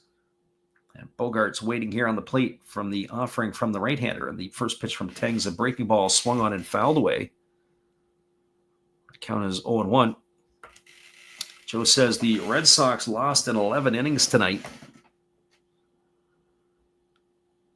I think the Red Sox were playing the Orioles. It was Tomoyuki Sagano who had a pretty good start going over there. So there's a fastball taken for a called strike. The count now goes to 0-2 on Bogaerts. And unfortunately for the Orioles, they weren't able to hang on. They wasted a good start by Sagano, who didn't allow an earned run through 5. It was the 9th inning, Geraldo, who blew a save. There's a breaking ball that misses down. Count now goes to 1-2 on Bogaerts. How long did that game take to play? That game looked like it could have been forever. They used a lot of pitchers, 3 hours and 24 minutes. Actually, that's not all that bad. Red Sox in that game used 8 pitchers. Orioles used 7. And there is a fastball that swung on and fouled away. The count remains at 1-2 to Bogaerts. Well, it was Nathaniel Lowe making his debut for the Red Sox in that game, and it looks like he had drove in a pair of the runs. As the pitch is a fastball that's come inside, and it is hit Bogaerts. And it looks like it hit him on the same place that Helio Ramos got hit. So Bogaerts is going to get first base there. Now, I don't think they're going to challenge it. Sometimes they look at the if it hit the end of the bat. But he is going to be aboard here. So a couple hit batters here in this one. That ball was a pitch that got away. And with Bogaerts, looked like he was turning away, and he sort of had tried to take his hand off the bat, and it was his bottom hand, his left hand, that was the one that he tried to get off the bat out of the way, and he ended up getting hit right there with it. So he was hit by a pitch. That's going to advance Hearn to second. That's going to bring Ramon Laureano to the plate. So the Padres here are starting to create a threat as they've got runners at first and second with nobody out. I wonder what the leash for Teng will be. I wonder where they're going to take him or how many pitches they're going to ride him to. As the pitch on the way, there's a fastball swung on. It is lifted foul down the right field line. Count is quickly 0-1 to Laureano.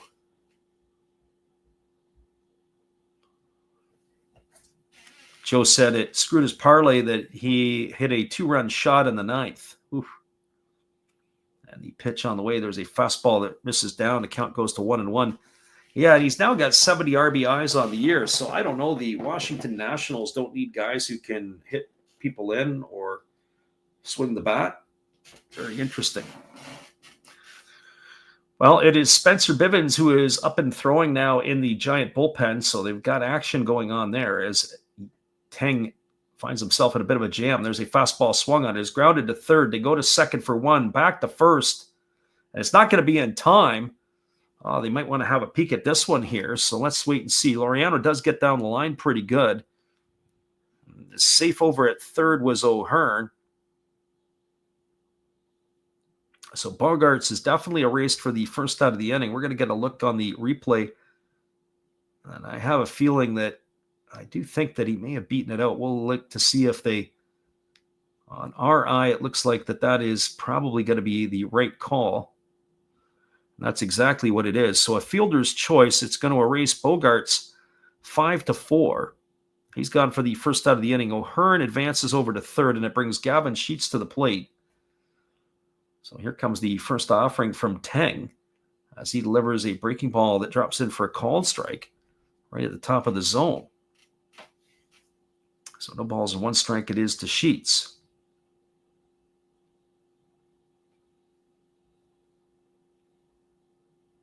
As the right-hander delivers, there's a breaking ball taken for a called strike, and the count now goes to 0-2. Gracie Lynn said that he had heard most of the year that that Nathaniel Lowe was unhappy in Washington and wanted out. They couldn't trade him, so they just cut him. Yeah, they got nothing in return, so him leaving is the Red Sox gain. There's a breaking ball swung on and tap foul over on the first base side. Count remains at 0-2. And that's kind of interesting that would take place like that. So no balls and two strikes to Sheets. Runner at third, O'Hearn. Runner at first, Laureano. As the right-hander ready to go again. Teng trying to wiggle out of the jam. Pitch on the way. Breaking ball swung on another one. Grounded foul. This time well past the first base coach's box. Count remains 0-2 to Sheets.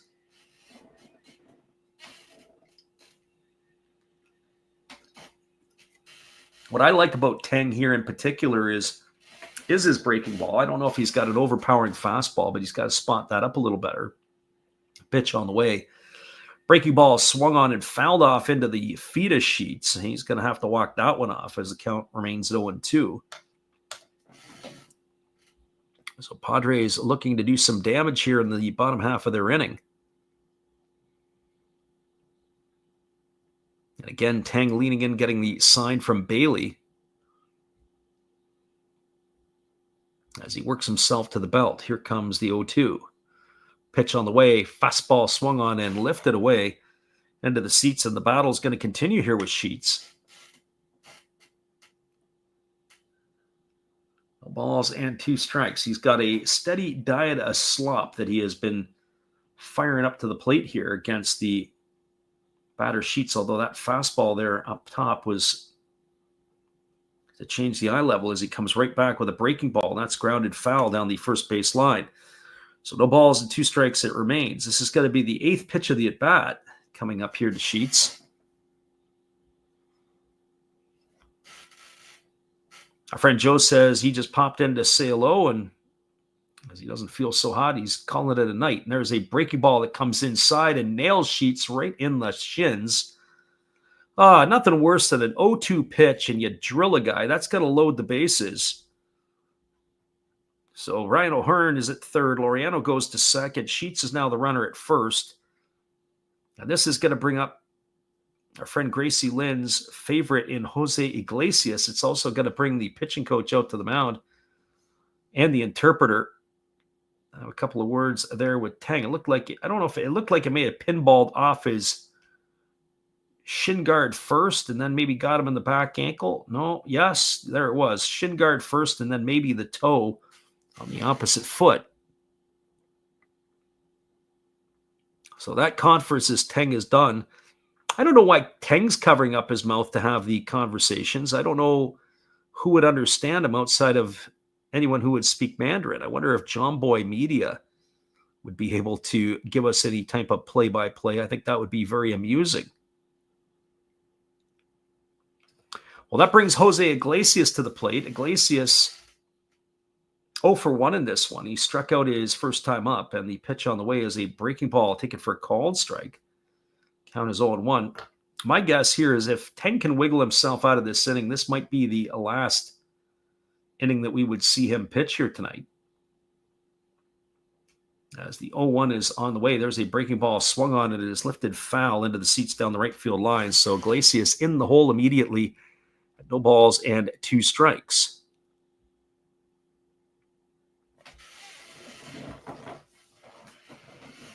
Again, the right-hander working himself to the set, and now the pitch on the way. Fastball swung on and tapped foul over on the third base side of home plate, and the count remains at 0-2.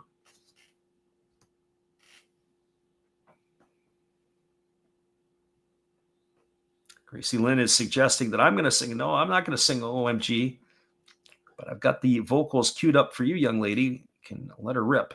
Here's the pitch. Breaking ball swung on. This is going to be pounded through the 6-hole into left field. That's going to get 1 run in.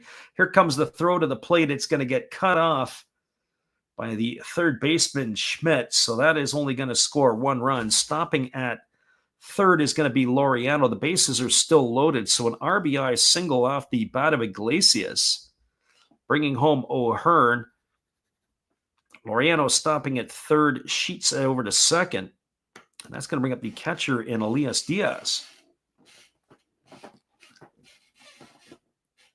So the Padres playing some station-to-station baseball right now. Great effort there by the shortstop, Koss, who completely laid out. Ball ended up getting by him. And, well, that is going to be the end of the night for the starting pitcher, Kai-Wei Teng. He goes maybe a little longer than we thought. He's still responsible for the 3 runners on base. I believe it's Spencer Bivens who is coming in. We're going to take a timeout. We'll be right back after this from our good friend Steve. Hey, where are you going? It's a pitching change. Come on, sit back down. You don't go out there. Don't go get no food or anything. You've got a big decision. Are you going to throw in there Raleigh Fingers? Maybe Goose Gossage? How about maybe Mariano Rivera or Lee Smith, Dennis Eckersley? Who knows? It's a pitching change. Come on back. You know who I would pick for this? A nice, tall, cool one. There's my pitcher. That's my pitching change.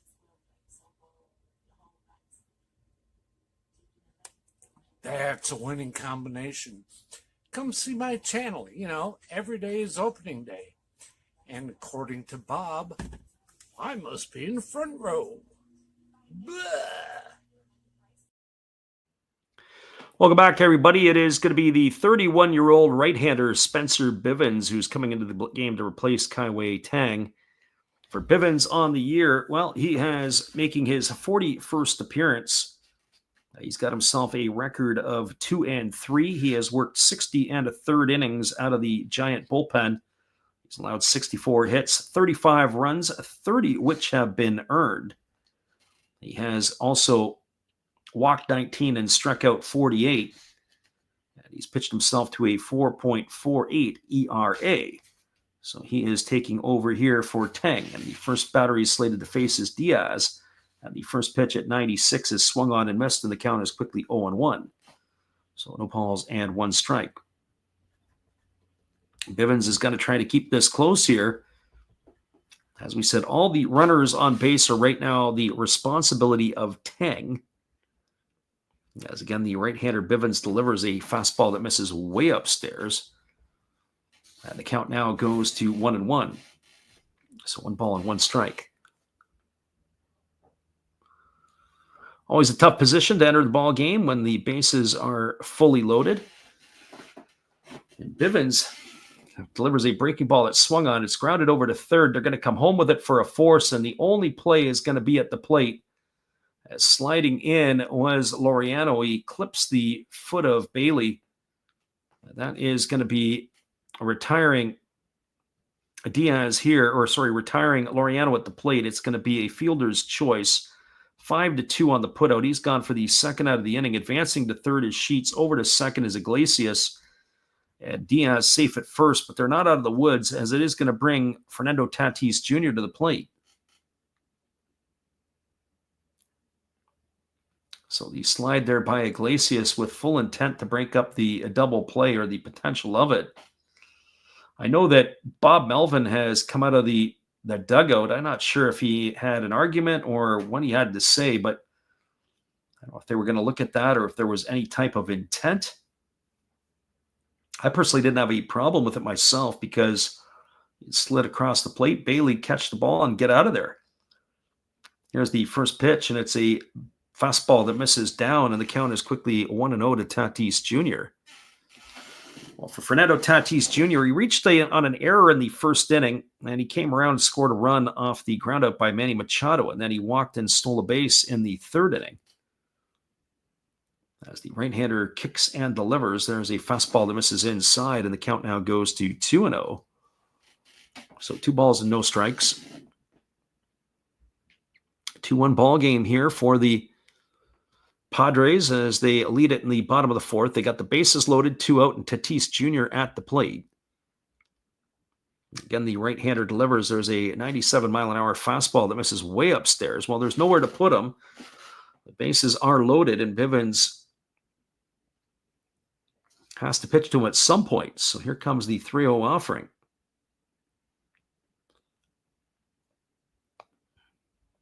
As the right-hander holds to the set, now delivers. Fastball at 97, misses up and away. That's going to be ball 4. That's going to be an RBI for Tatis. He's going to get himself an RBI, bringing home Sheets with the third run of the ball game. Iglesias will take third. Diaz goes over to second, and that'll bring Luis Arraez to the plate. So that run is charged to Tang. As Arraez steps in here, ready to face the offering from the right-hander. Yeah, Bivens kicks and delivers. There's a center cut fastball for a called strike. Count is 0-1. Arraez is the 8th hitter to come to bat here for the Padres in the 4th inning. As they got a chance to blow this game open here. Here comes the 0-1 offering as the right-hander again holds set. Kicks and delivers. It's a fastball down. Good stop there by Bailey. Count goes even to 1-1. So 1 ball and 1 strike.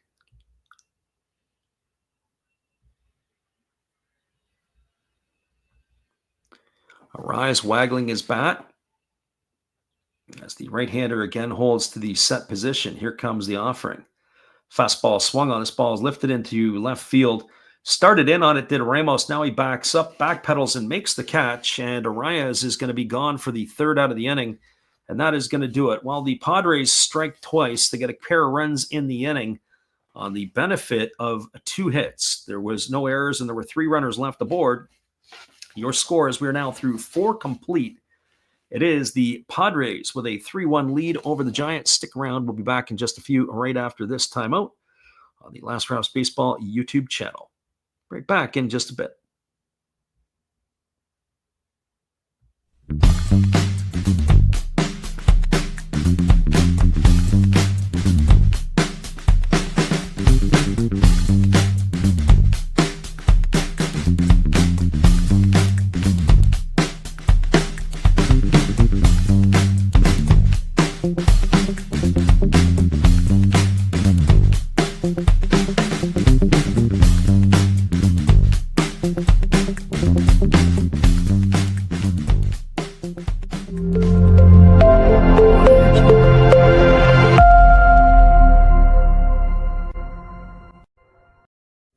Thank you for that introduction, Freddie. Hey guys, Steve coming back at you today, and every day is opening day on my channel.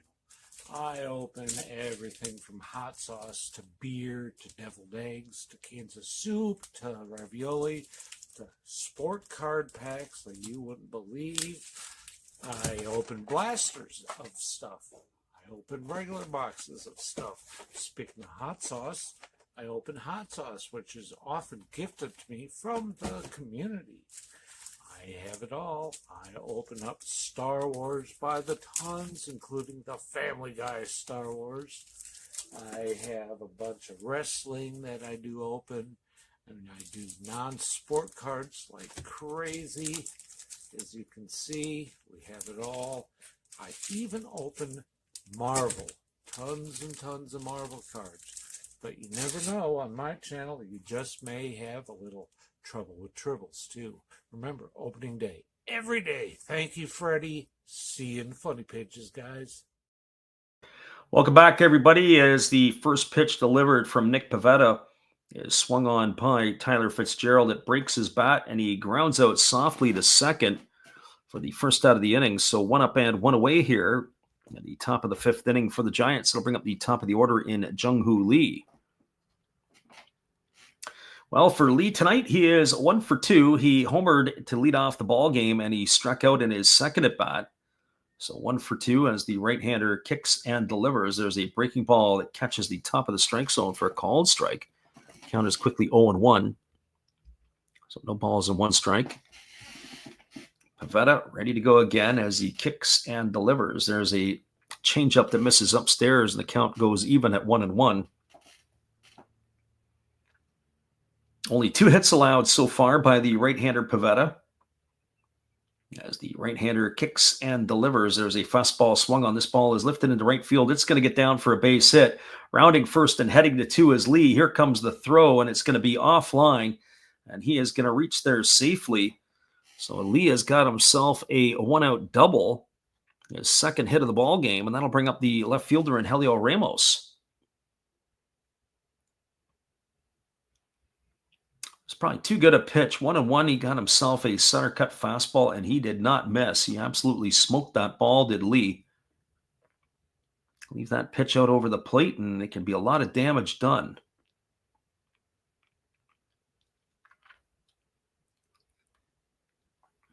So here comes the offering from Pivetta. It's a breaking ball that misses down, and the count is 1-0.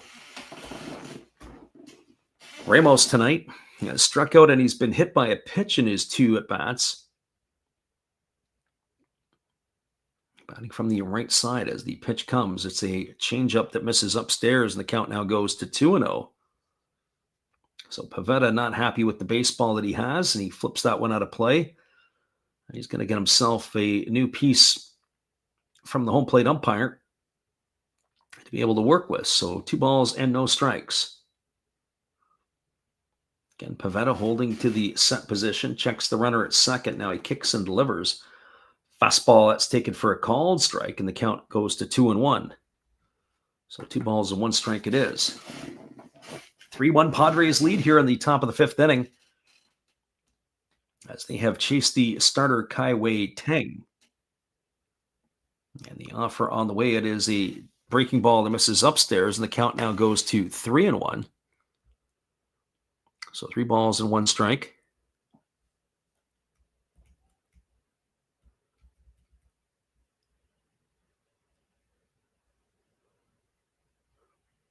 As the pitch is a fastball taken for a called strike.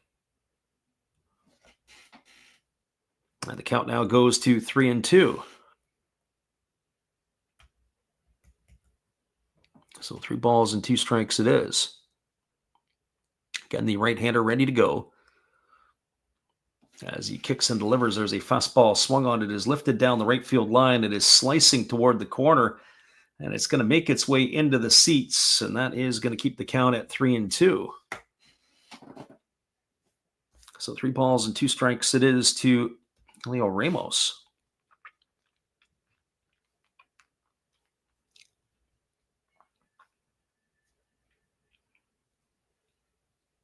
So again, Pivetta holding to the set, and here comes the pitch. It's on its way. It's a breaking ball that's swung on and fouled straight back, and the count 3 balls and 2 strikes to Ramos.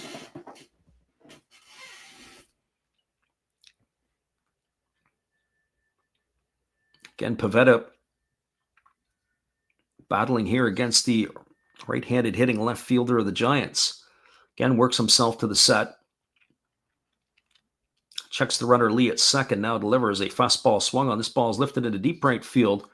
Moving over just in front of the warning track is Tatis Jr. He makes the catch. Tagging at second and heading to third is Lee.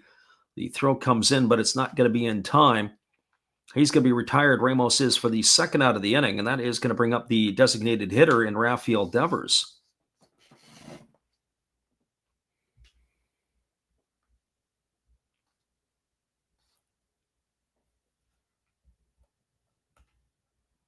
And that is going to bring the pitching coach out to have a word with Pivetta.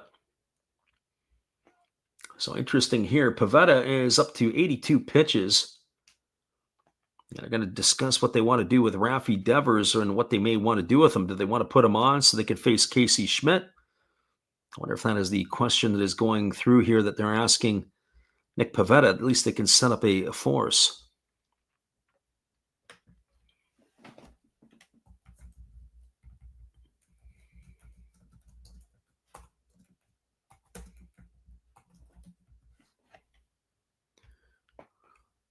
Well, that conference looks like it's over as Pivetta is ready to resume the action here.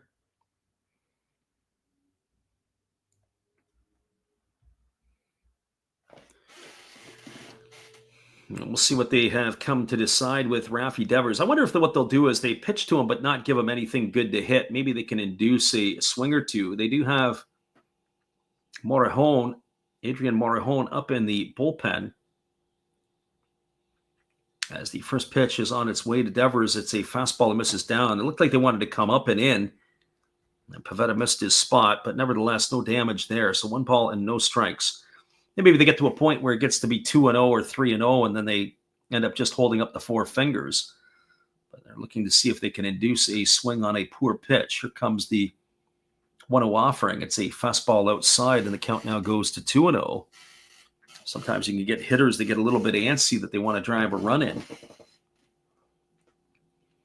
I would say you might want to take your chance with Casey Schmidt. Of all the hitters in the lineup for the Giants, at least in tonight's ball game, probably Devers and Lee. There's a fastball swung on, and this is lifted foul into the seats, and the count is now 2-1.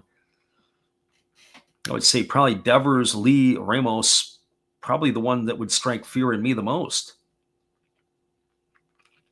So Devers waggling the bat. 2 balls and 1 strike. Pivetta works to the set. 2 gone here in inning number 5. And the pitch on the way. It is a fastball that is swung on and missed. Oh, I think Devers wants that one back. That was 94, middle away. And he swung through and missed. And I know that Diaz unhappy. He's wanting the pitch to be up in the zone. That was way too good of a pitch from Nick Pivetta. So let's see what the right-hander has to offer. He wants it down in the dirt, or does he? There's a fastball that is inside. He's not hit his spots. Catcher sets up down, pounding the dirt, but probably making Devers think that he wants it down. Then he gives the target up in the zone. And then what happens is Pivetta ends up missing inside. So 2 balls and 2 strikes it remains. Diaz again giving the sign. Here's the pitch from Pivetta. It's a fastball that misses up and away. Now 3-2. Ironically, it's been a steady diet of fastballs to Devers. I would have thought we might have seen a breaking ball at some point here, but nothing at all. It's all been hard stuff. So 3 balls and 2 strikes it remains. Again, as the right-hander holds set. And now he kicks and fires. It is a fastball that has lifted into left field, moving over underneath it with room to make the catch is the left fielder Sheets, and that is going to do it here as Devers has gone for the 3rd out of the inning. I'm sure there might be an interesting conversation between the catcher and his battery mate when they get to the dugout. No runs in the inning, 1 hit, no errors, and 1 runner left aboard. We are now moving to the bottom of the 5th. We are halfway through this game. It is the Padres 3 and the Giants 1. Stay with us, everybody. We'll be back in just a little bit on the Last Raps Baseball YouTube channel. Good evening, ladies and gentlemen. Namaste. Hey, I hope you guys have been enjoying the game. My name is Hollis. I've got a YouTube channel called Another Hollis Build. I love baseball cards. I open up brand new product for you guys. I open up old stuff. I do breaks. I do auctions. All kinds of stuff concerning baseball. I'm Friars faithful, Padres to the end. I also love Garbage Pail Kids and my animals. I have a ton of animals. It's like a mini petting zoo here around my house. I also love my city, San Diego, baby. I'll take you all around the city and show you what's up. If you guys dig stuff like that, cruise on over and check it out. It's another Hollis build. If you dig it, subscribe. I'd really appreciate to have more follow me along on the journey. Hey, either way, you guys have a wonderful day or a beautiful, beautiful evening. No matter which one it is, make sure that you make it great, my friends. Big up Last Raps Baseball. Yeah, Freddie, let's go. One love and peace. Yeah, man.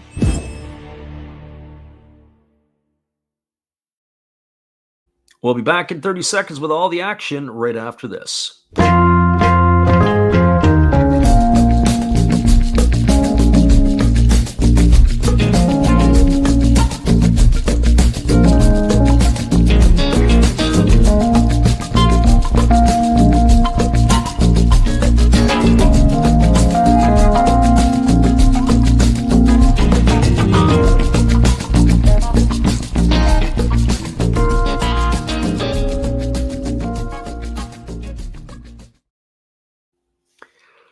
Welcome back, everybody. It is going to be Manny Machado, Ryan O'Hearn, and Xander Bogaerts to come to bat. That would be the 3, 4, and 5 hitters for the Padres in their half of inning number 5. It is our friend Manny Machado stepping to the plate. He's 0 for 2 tonight. He takes a fastball for a called strike. The count is quickly 0-1 to Machado. Machado 0 for 2, but he has driven in a run with a ground out back in the first inning.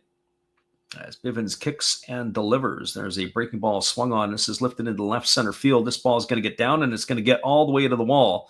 Rounding first and heading to second is Machado, and he's going to cruise in with a stand-up double to start the 5th inning. So Machado in at second base, and that'll bring up the designated hitter in Ryan O'Hearn. Well, for O'Hearn, he is 1 for 2 tonight. He singled to start the 4th inning and came around to score the second Padre run. He also struck out back in the 1st inning. So 1 for 2 tonight for O'Hearn. As Machado stakes his spot over at second base, and the offering now coming from Bivens. As he checks the runner, Machado at second, and now delivers. It is a fastball swung on. It is fouled off on the third base side of home plate. Count is quickly 0-1. Hearn steps in, taps both sides of the dish. As the right-hander holds set, now delivers. And is a fastball swung on and fouled straight back, and the count now goes to 0-2. So no balls and 2 strikes.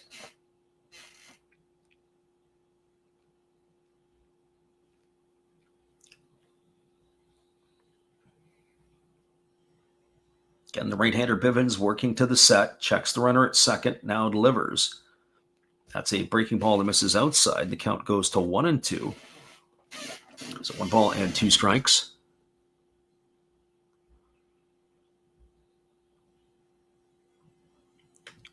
Again, Bivens holding to the set, checks the runner at second base and delivers. There's a fastball that misses upstairs, and the count goes to 2-2. So 2 balls and 2 strikes.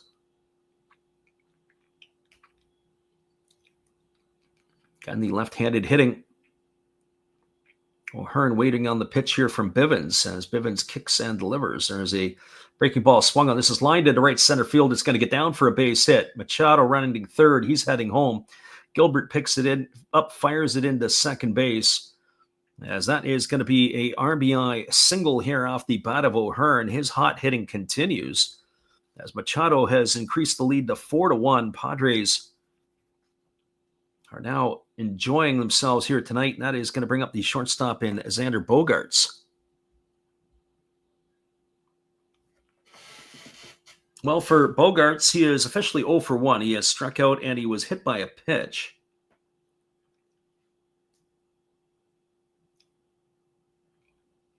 I'll be curious to see how this game now plays out, as how the bullpens will be used by either club. Certainly the Padres have one of the best in the game. First pitch, breaking ball taken for a called strike. Count is 0-1 to Bogaerts. O'Hearn getting his lead over at first base as the right-hander works set.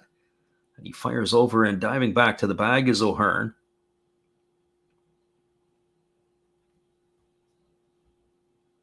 O'Hearn looks like he wants to run. I don't know if he's got much speed. He does have 3 stolen bases on the year, but you don't usually associate O'Hearn with running, you think of more O'Hearn with his power. There's a fastball that swung on and fouled off into the feet of Bogaerts. Count is 0-2. So no balls and 2 strikes. Matt Gage, the lefty, up and throwing now in the San Francisco bullpen.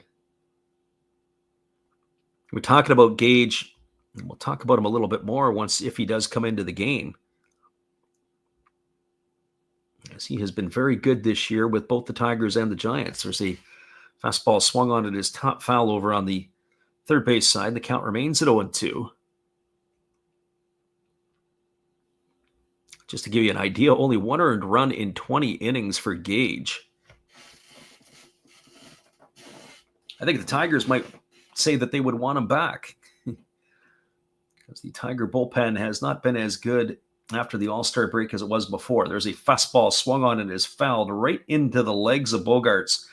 And if you remember last night, Bogaerts fouled one off into his shins as well. He's one of the few players that doesn't wear a shin guard, at least by today's standards. The trainer has come out to see him. And we'll get a look at that one there as he took the swing. He ends up fouling it off. It's actually off his calf. Oh boy, that's going to be tough. Usually guys wear it on the shin, but he fouled it off right off his left calf muscle. He's going to walk that one around.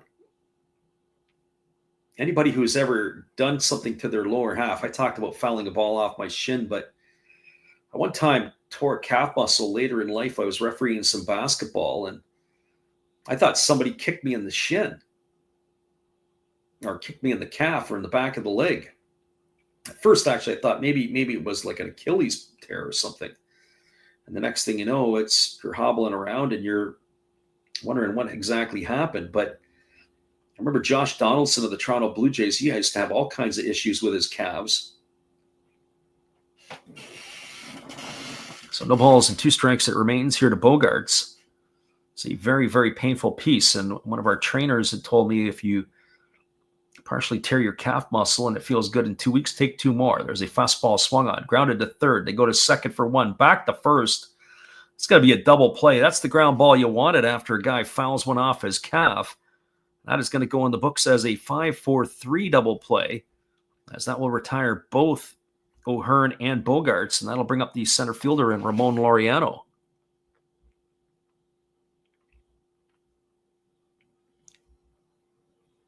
Well, for Laureano, he's officially 0 for 2 tonight. He has struck out and bounced into a fielder's choice.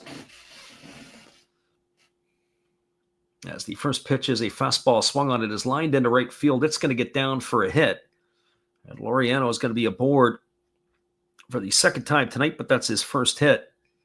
And I'll bring up the left fielder in Gavin Sheets. Good swing there by Laureano. I've been impressed with his approach at the plate and his battle over the last few games that we've seen him play. I remember Laureano, he played with the Athletics, and it looks like Laureano, is he coming out of the game, or are we going to have a pitching change? Looks like we're going to have a pitching change, and he's going to go get himself a beverage, a quick drink. So Spencer Bivens is done. Matt Gage is coming in. He'll be facing Gavin Sheets. We're going to take a timeout. We'll be back in just a couple moments with all the action right after this from our good friend Steve. Hello, everybody. Steve Rodmacher coming back at you again. And during this pitching change, for a change of pace, let's open some baseball cards. We'll get through these quickly. 2023 Topps Big League. We have rookie card of Tyler Freeman to go along with a Matt Chapman. And why not a Jake Cronenworth? Shoot 'em, Jake! We do have a rookie card of Brett Beatty. That's pretty cool. To go along with the uncommon Carlos Correa. Pretty common to me, but what do I know? Trey Mancini to go along with a rookie of Kodai Senga. Freddie, tell them about Kodai. And one of my favorites, Devin Williams of my Milwaukee Brewers. All right, looks like the pitcher's coming in. Freddie, you can take over now. Welcome back, everybody. It is going to be a pitching change, and we're going to have ourselves Matt Gage coming into the ball game. For Matt Gage, the 6'3" 5'3", 265-pounder who is taking over here. We'll get you his numbers in just a moment. But on the season, he is, we've not quite got what we wanted out of our good friend Matt Gage. We're going to see if we can get that again here. Gage making his 19th appearance. We were looking at him earlier. He's got an ERA of 0.45. He's worked 20 innings. He has struck out 16 and walked 6. And this is through his time with both the Detroit Tigers. And there's a breaking ball that goes all the way to the backstop, and that's going to advance Laureano over to second base on a wild pitch. So ball 1 it is to Sheets. We were saying about Gage, he pitched in 6 games for the Tigers out of the pen, did not allow an earned run. And then the Tigers designated him for assignment. He was snapped up quickly by the Giants. And he has been very good out of their bullpen as well. So here comes the 1-0 pitch as the lefty kicks and delivers. There's a breaking ball that misses upstairs, and the count now goes to 2-0 on Sheets. Back to Gage, as he has split his time, we mentioned, between the two ball clubs. In 12 games with the Giants, he's worked 14 1/3 innings. Only walked 4 and struck out 13. There's a breaking ball for a called strike, and the count now goes to 2-1. So he has been able to come in and give them all they wanted. He's had time with the Blue Jays and Houston organizations. If he keeps pitching like this, he's going to find a home. There's a fastball taken for a called strike, or a permanent home in San Francisco. Count now 2-2 to Sheets. And the lefty Gage working himself into the set position. And the pitch to Sheets on the way. There's a breaking ball swung on. This ball is lifted into deep right center field, but not deep enough, as coming over is Gilbert to make the catch. And that is going to do it. That is going to retire the Padres here in their half inning. But they add to their lead 1 run in the inning on the benefit of 3 hits. There was no errors, and there was a runner left aboard. Your score: it is a 4-1 ball game now for the Padres, and we are going to be heading off to the top of the 6th inning here in just a couple moments. Hang tight, everybody. Appreciate you here tonight listening in on the Last Raps Baseball YouTube channel. Our friend DJ Racer in the house. He says, bummer the Giants are down 3. Well, that's what happens sometimes, but we'll be right back after this. Hello, this is Eric Fox, formerly of the Oakland A's and Texas Rangers baseball teams. If you want to learn about Japanese baseball, see Coach Fred of Last Raps Baseball. If you want baseball instruction, see Coach Fred. If you want to learn about golf, do not go to Coach Fred. Fred, what kind of club is this? At Last Raps Baseball, we know baseball.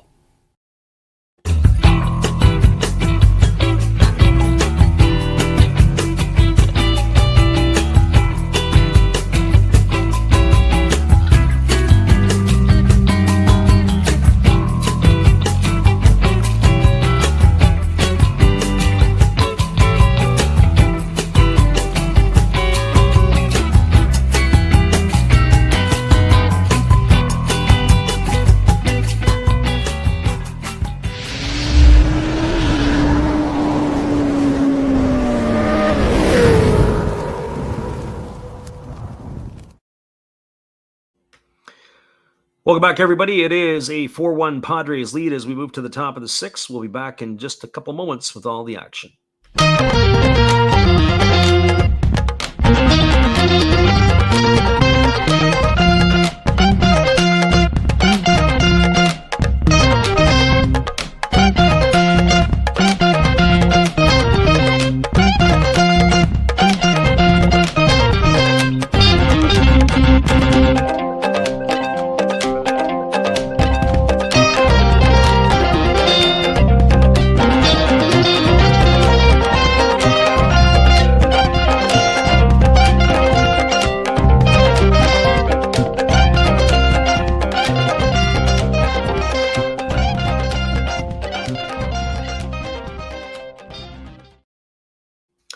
Welcome back, everybody. We're a little late get back into the saddle here. It is Casey Schmidt to lead it off for the Giants. He's already behind in the count at 1-2 as he just fouled the last pitch off from Nick Pivetta.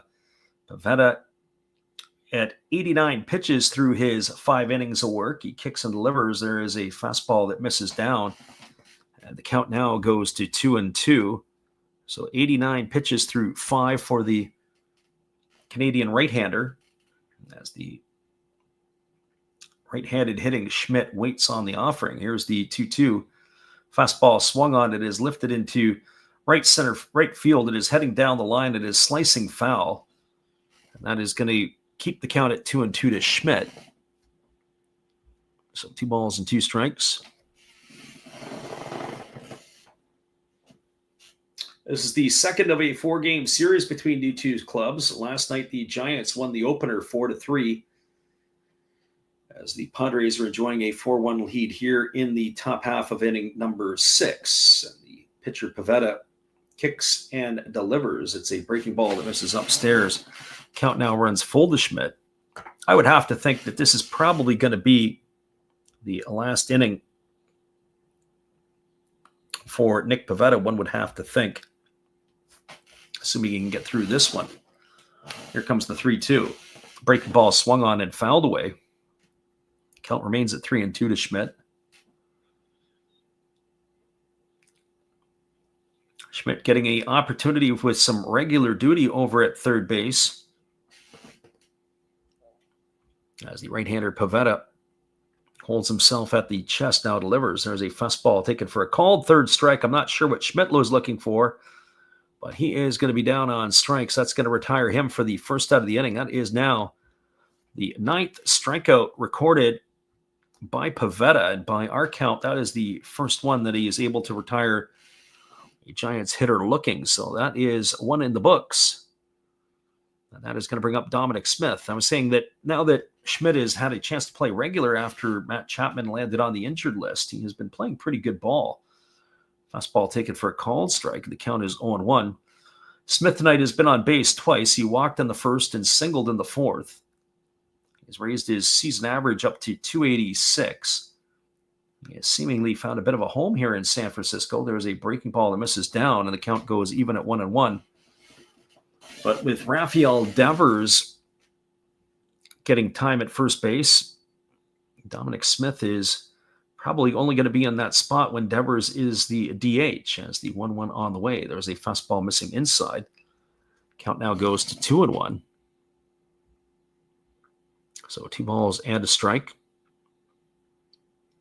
Getting the right-hander Pivetta working himself to the set.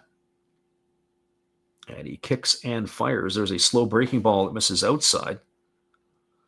I've got it at 3-1, and it looks like I'm correct because they were a little bit behind on the scoreboard. Still the left-hander Morahone in the dugout. I think that going to give Pivetta every opportunity to get through this inning. There's a fastball swung on. It's grounded over to the right side. Fielded by the first baseman, Arise. He's going to go and step on the base, and that is going to retire Smith on a ground out to 3 for the second out of the inning. It's going to leave it all up to Christian Koss.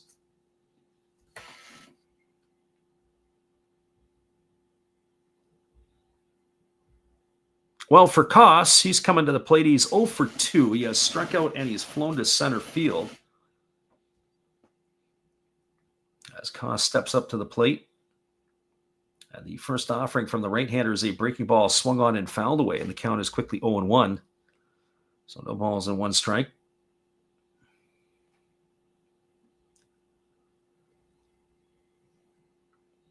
As Koss has stepped out here, he's adjusting his batting gloves. I don't think it's his time, but going to have to reset the pitch clock regardless here.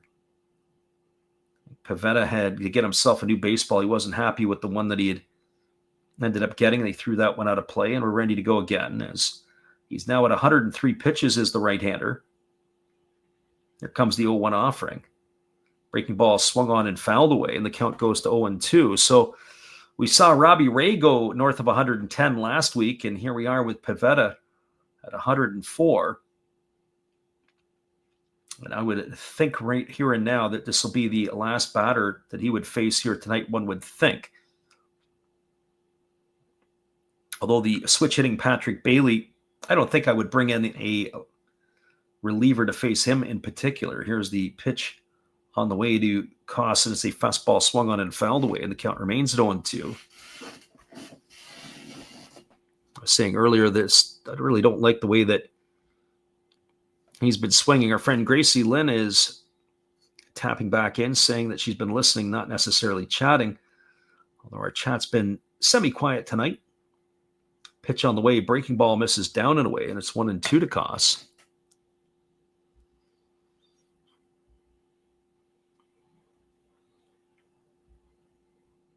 I'm not sure what is going on, but you've seen some animated discussions between Pivetta and Diaz. Diaz certainly wanting some of the locations of the pitches to be a little bit different than what Pivetta has hit tonight. So 1-2 strikes as the right-hander again ready to deliver. He kicks and fires. There's a breaking ball swung on and another one lifted foul into the seats, and the count remains at 1-2. And the pitch count continues to rise here. So is he going to battle him to 110? As we said, you haven't seen too much of this in Major League Baseball this year, and now that we're getting into August, we're starting to see a little bit more. 1-2 strikes. Pivetta delivers. Fastball swung on and another one fouled straight back, and the count continues to remain at 1-2. For selfish reasons, I'd like to see it because we were talking about it in last night's game that for a long time it was Framber Valdez at 117. And then you had Eric Fetty at 110 for the longest time, were the only pitchers that had gone over 110. And there's a fastball taken for a called third strike. Koss stood there like the house by the side of the road. He watched it go by for out number 3. And that is going to do it here for the Giants in their half of the 6th. No runs, no hits, no errors, and nobody left the board. Your score as we are now moving to the bottom of the 6th inning. It is a 4-1 Padre lead. We'll be back in just a few with all the action right after this timeout.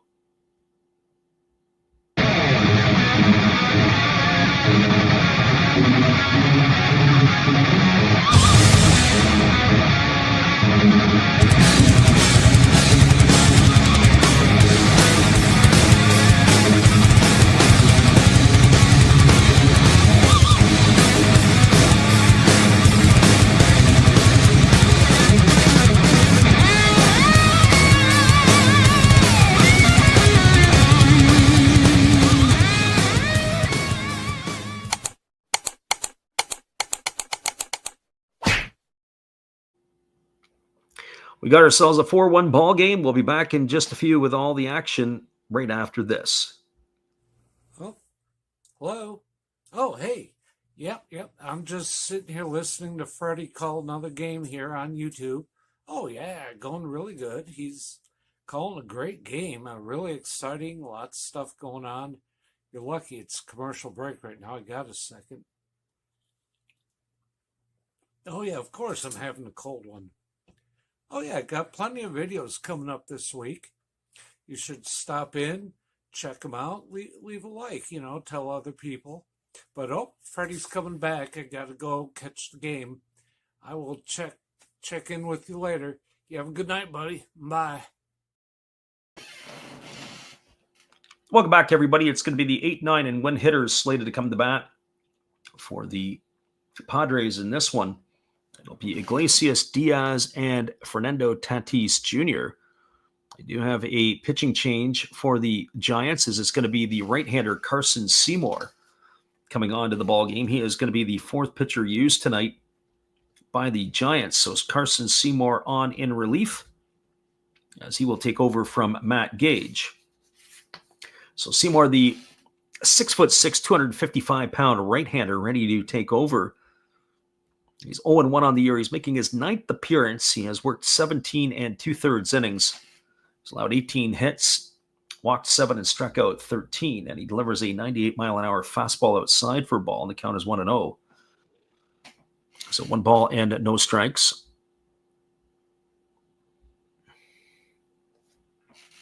And there is a fastball that misses outside, and the count now goes to 2-0.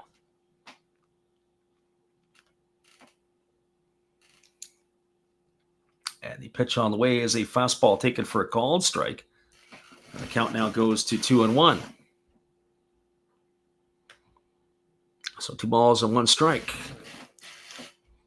As the right-hander delivers again, there's a fastball swung on and fouled away, and the count goes to 2-2 on Iglesias.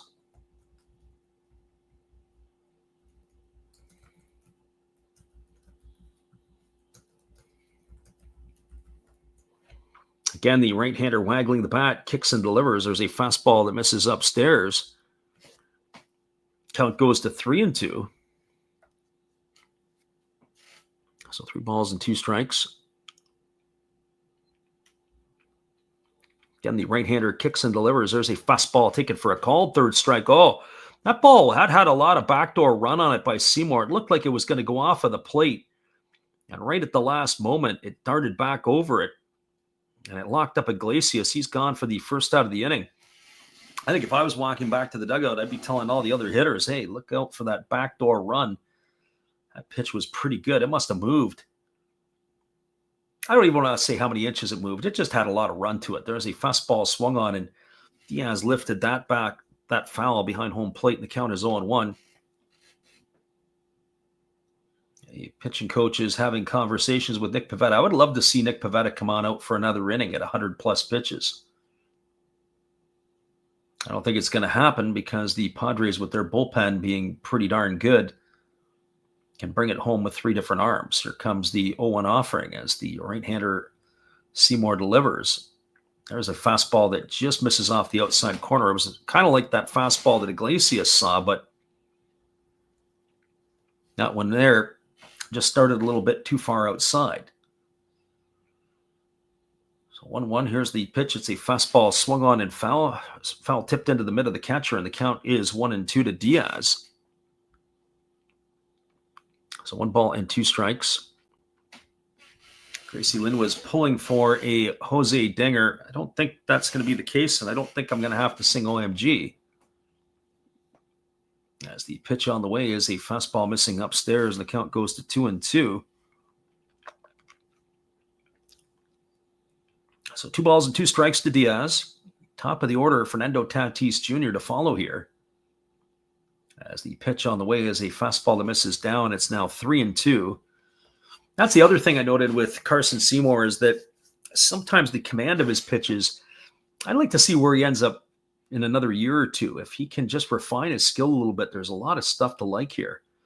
But that fastball at 98 misses well off the plate. It's going to be ball 4. Diaz is going to be aboard with a 1-out walk, and that is going to bring up the right fielder in Fernando Tatis Jr.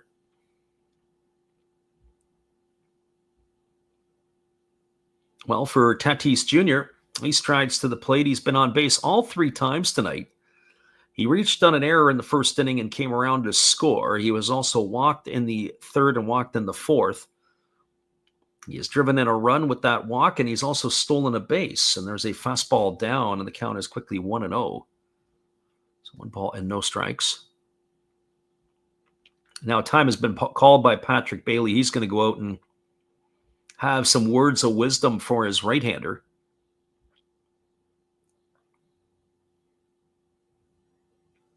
So Bailey gives him those encouraging words, pats him on the chest, and he's going to make his way back to the dugout.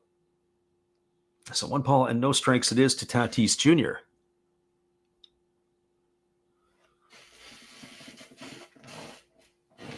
Runner at first, Diaz. 1 gone here in the 6th. 1-0 count to the right-handed hitting right fielder of the Padres, and the pitch is a fastball that misses outside. The count now goes to 2-0. So 2 balls and no strikes.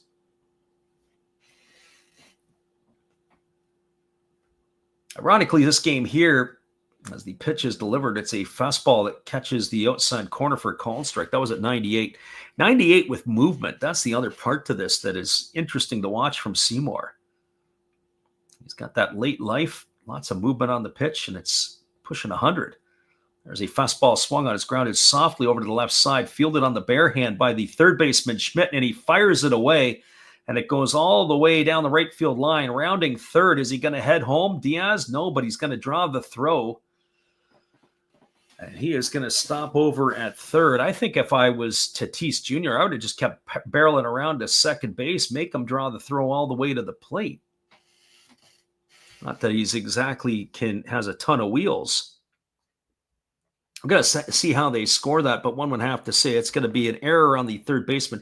He did a pretty good job. He had to come a long way to have to get it. He barehanded it, threw it off of one leg, and ended up throwing it off the wall all the way down the U.S. Bank sign. And almost hit the runner, actually. So that's going to be an E5.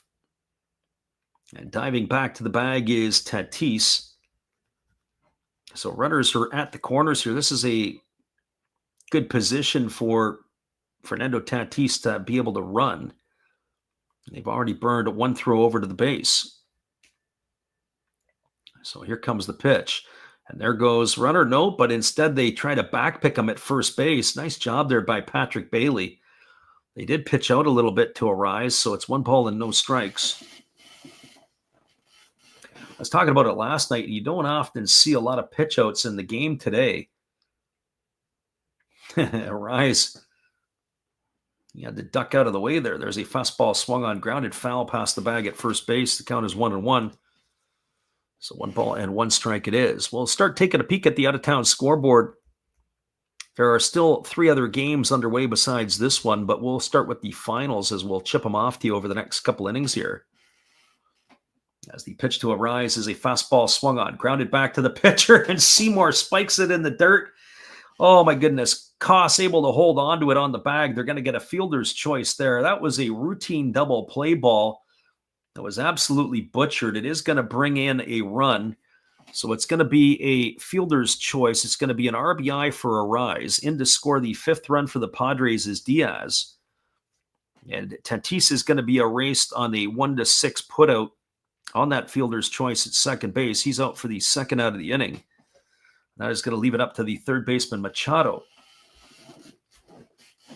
So now that puts a runner at first with Machado at the plate, and the first pitch is a fastball that misses upstairs, and the count is 1-0. I was just starting to think about how pitchers field their positions. I was listening to it the other day. When guys become pitchers only, they don't have an understanding of how to field their positions. Fastball swung on and fouled away. Where if you've got a guy who's playing in the infield, he plays all his life, and then he has to move over and go onto the mound permanently, he at least has some athletic plays. That was certainly an unathletic play by the pitcher, Carson Seymour, as he throws over to first base and diving back in time as Arise. We started to give you some finals around Major League Baseball. It was a doubleheader day in Chicago, the Brewers and the Cubs swept the Brewers both the ends of the ball game, 6-4 and 4-1. Matthew Boyd got his 12th win of the year, and Jameson Taillon picked up his 8th for the Cubs today. Fastball swung on and lifted foul over on the first base side. It's now 1-2 to Machado. Brandon Woodruff suffered his first loss of the year in that second end of the doubleheader. So 1 ball and 2 strikes to Machado as Seymour holds set. Here's the pitch. Breaking ball up and in. Machado spun him out of the way, and the count goes to 2-2. Rockies' winning streak is over as they lost 11-4 to the Dodgers tonight. Sheehan got the win for the Dodgers. Gomber took the loss. He's still winless. He's 0-7. Athletics beat the Twins 6-3 in Minnesota. Lopez the win. Ryan took the loss in that one there. We'll give you more in the next little bit. There's a fastball swung on, lined into right field. Picked up by Gilbert, stopping at second, station-to-station baseball as Machado's got himself a single. Arise over at second. That's going to bring up the DH and Ryan O'Hearn.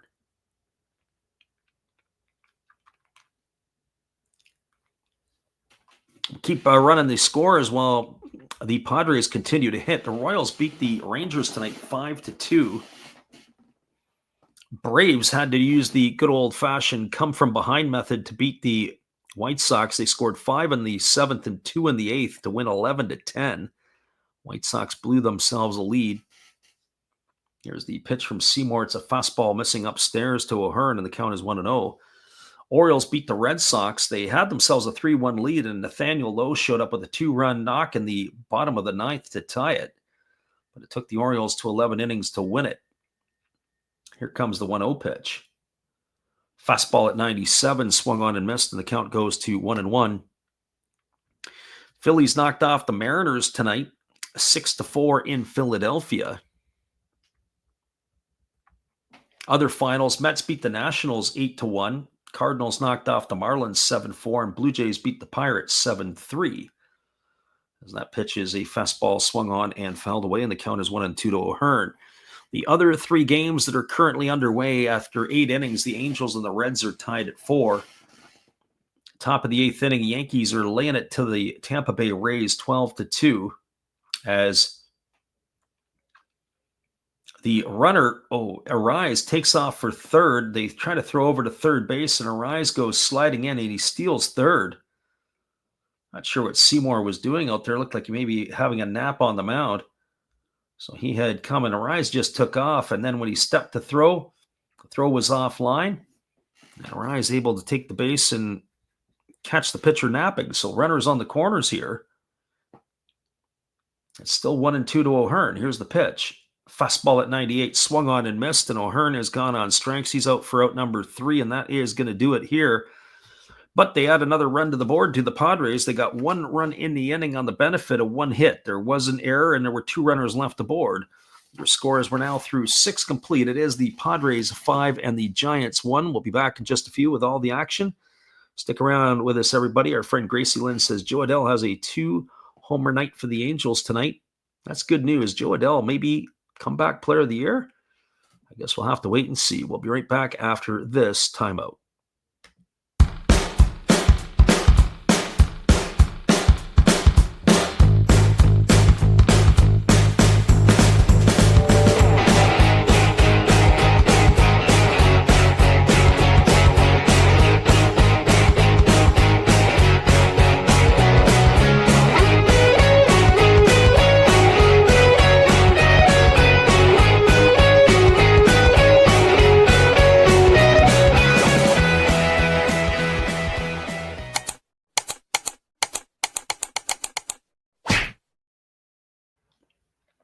Your score is 5-1 as we move to the back third of the ball game. The top of inning number 7 is just around the corner. We'll be right back after this.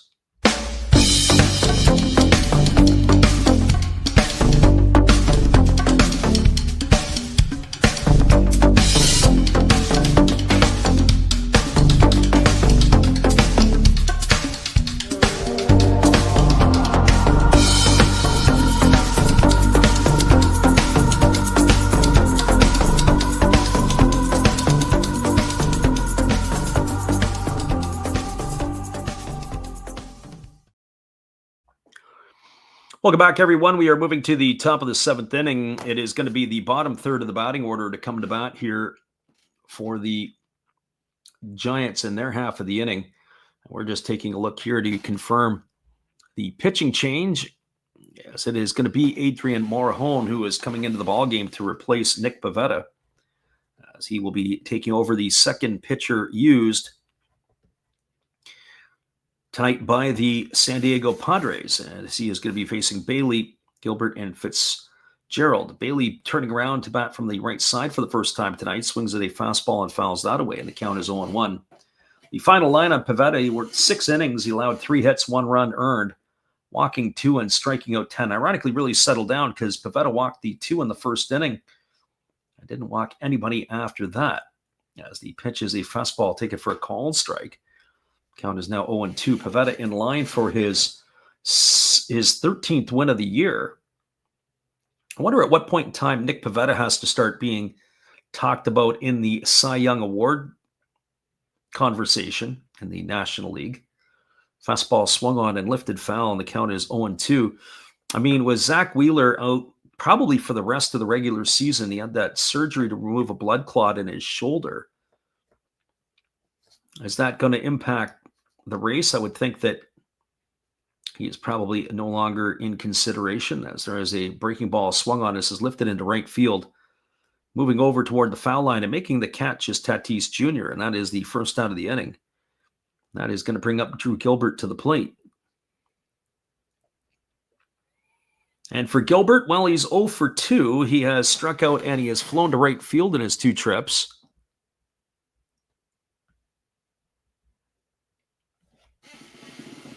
As Flores steps up.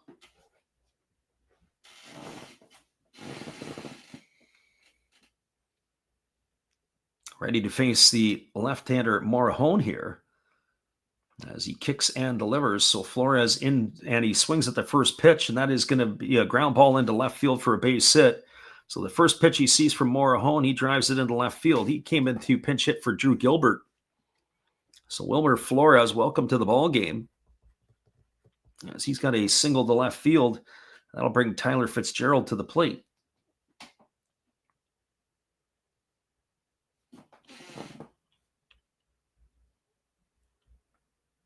So Fitzgerald stepping to the plate. He's 0 for 2 tonight. He has struck out, and he has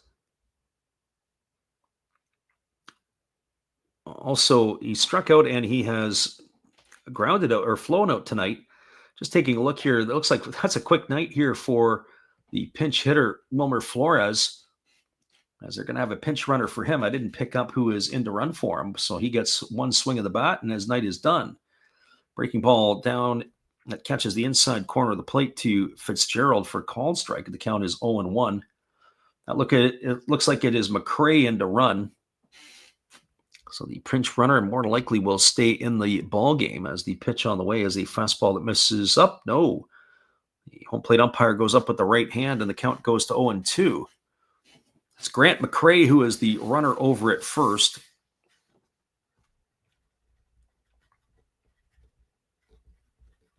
So very interesting there. Morahone getting a home cooking type call. The pitch looked like it was definitely up in the zone. Here comes the 0-2 pitch. On its way.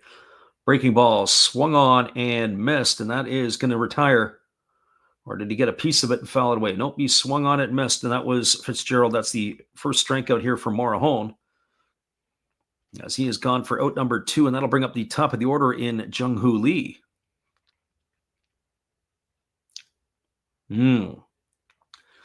Well, I can see why. It looked like the ball ended up bouncing. However, that being said, I thought maybe he might have got a tip. It ended up bouncing into the glove, but with first base occupied, he wasn't going anywhere. That was strike 3 to Fitzgerald. The first pitch delivered to Lee is taken for a called strike, and the count is 0-1.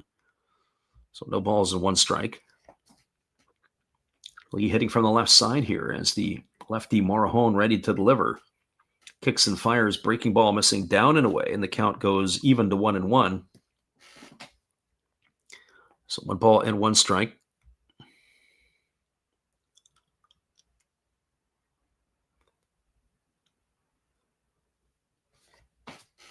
Again, the left-handed hitting Lee waiting. The pitch is a fastball that misses upstairs, and the count now goes to 2-1.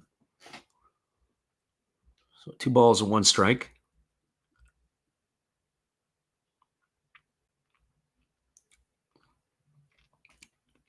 Morahone leading in, getting his sign, and he's ready to go back to work. Here comes the 2-1. There's a fastball swung on. It's grounded over to first. Fielded neatly by Arise. He's going to step on the bag, and that is going to end it, as Lee has gone for the 3rd out of the inning, and that will do it here for the Giants in their half of the 7th. Well, they go quietly. No runs, 1 hit, no errors, and 1 runner left aboard. Your score as we move to the bottom of the 7th inning. It is the Padres 5 and the Giants 1. Stay with us, everybody. We'll be back in just a little bit with all the action on the Last Raps Baseball YouTube channel after this timeout. Hello, this is Eric Fox, formerly of the Oakland A's and Texas Rangers baseball teams. You want to learn about Japanese baseball? See Coach Fred of Last Raps Baseball. If you want baseball instruction, see Coach Fred. If you want to learn about golf, do not go to Coach Fred. Fred, what kind of club is this? At Last Raps Baseball, we know baseball. Hey guys, Steve come back at you again. Steve Rademacher, that is. And during this intermission, let's open up a package of Garbage Pail Kids Series 4 Chrome, shall we? See what we get, then we'll come right back to the game with Freddie. Oh, very nice. I got a Ruptured Rupert. Very nice. We have a Jules Brooks to go right along with everyone's favorite Death Jeff. Sorry about the glare, but that's what Chrome do. We did get a Mosquito You know, that's Wisconsin State bird right there. And the cracked ice is a pinned penny. Gotta love Garbage Pail Kids. Gotta love Freddie. Gotta love baseball. See you next time. Welcome back, everybody. It is going to be Xander Bogaerts, Ramon Laureano, and Gavin Sheets scheduled to come to bat here for the Padres, or for the Padres in their half of inning number 7. We had Carson Seymour, who is on in relief. We're making sure that he is back out. He threw 29 pitches in that first inning, and he delivers a first pitch fastball at 96 that misses upstairs for ball 1. 19 pitches, 15 for strikes, so just barely 50%, and now he has fallen behind here as the pitch is a fastball that is swung on and missed, and the count now goes even to 1-1. So 1 ball and 1 strike. Jason Adam is up and throwing in the Padre bullpen. Seymour rocks and delivers. There's a fastball swung on. It is tap foul just to the first base side of home plate. Count goes to 1-2 on Bogaerts. If you've just joined us, it is a different tale of the tape tonight. The Giants scored the first run of the ball game, a leadoff home run by Jung-Hoo Lee. The Padres responded with one of their own in the first inning, courtesy of an error by the shortstop, Christian Koss. There's a fastball swung on and missed, and Bogaerts is in the books. He's gone for the first out of the inning. That is going to bring up Ramon Laureano. Padres added to their lead with 2 more in the 4th. They've scored 1 in the 5th and 1 in the 6th, and that is where we stand right now as they are enjoying a 5-1 lead here in the bottom of the 7th inning. So here's the first pitch to Laureano. It's a fastball swung on and missed, and the count is quickly 0-1. I'll tell you, if Seymour stays around the zone, he could be downright dominating. He has run pitches upwards of almost 100 miles an hour with a lot of movement on the pitch. He's struck out 3 so far, but his command has been a little bit shaky. Here comes the 0-1 pitch. Fastball at 99, blows it right by Laureano. Laureano with a healthy swing there. It is now at no balls and 2 strikes. Here's the pitch. Fastball swung on. This ball is lifted into deep right field, moving back onto the edge of the warning track, and now coming in and making the catch is McCray, and that is going to retire Laureano. So Grant McCray hauls that one in, and Laureano retired for out number 2, and that's going to leave it all up to the left fielder and Gavin Sheets. Well, for Sheets, he is officially 0 for 2 today. He was hit by a pitch and scored a run, but he has popped to third and flown out to right. As the pitch on the way is a fastball swung on. This ball is lined into right field. It's going to get into the corner, and it's going to be extra bases. Rounding first and heading to second is Sheets. Up with it is McCray. He fires it back in, and Sheets has got himself a 2-out double. And that'll bring up the second baseman and Jose Iglesias. And it looks like that may be the end of the night for Sheets. Looks like we're going to have ourselves a pinch runner. So we'll see if that is who I think it is. I think it could be Bryce Johnson, and it is Bryce Johnson coming in to run. So that'll be more for defensive purposes. So Johnson into the ball game. The first pitch on the way to Iglesias is a fastball at 96 at the knees for a called strike, and the count is quickly 0-1. So no balls and 1 strike. Iglesias 1 for 3 tonight. He has single driven in a run, and he has struck out twice.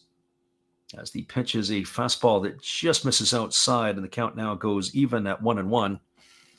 So a ball and a strike. Again, the right-hander Seymour checking the runner at second.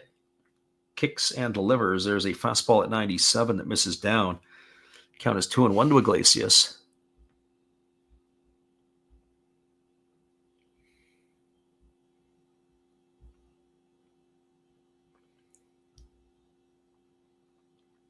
So 2 balls and 1 strike. And the right-hander delivers. There's a fastball that misses down and away, and the count now goes to 3-1. So 3 balls and 1 strike to the Padre second baseman. Again, the right-hander holds set, now delivers. There's a fastball taken for a called strike. Count now runs full to Iglesias at 3-2.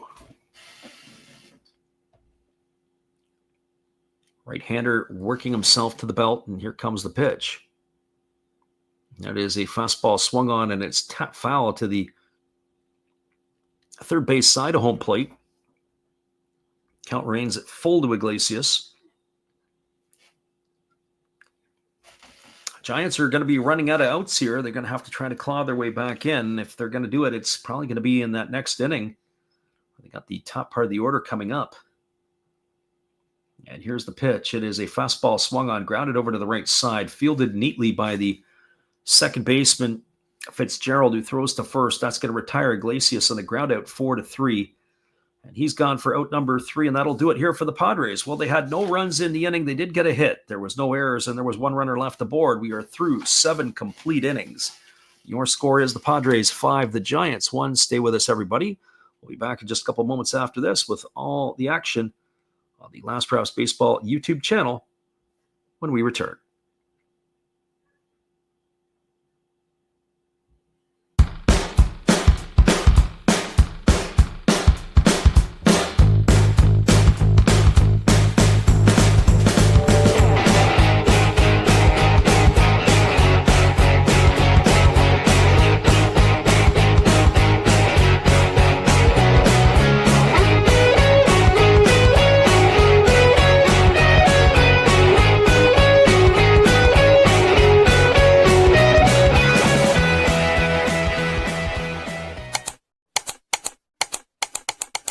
Well, you got to have an ace in the hole, a little secret that nobody knows. Life is a gamble, a game we all play, but you've got to save something for a rainy day. You've got to learn to play your cards right if you expect to win in life. Don't put it all on the line for just one roll. You've got to have an ace in the hole.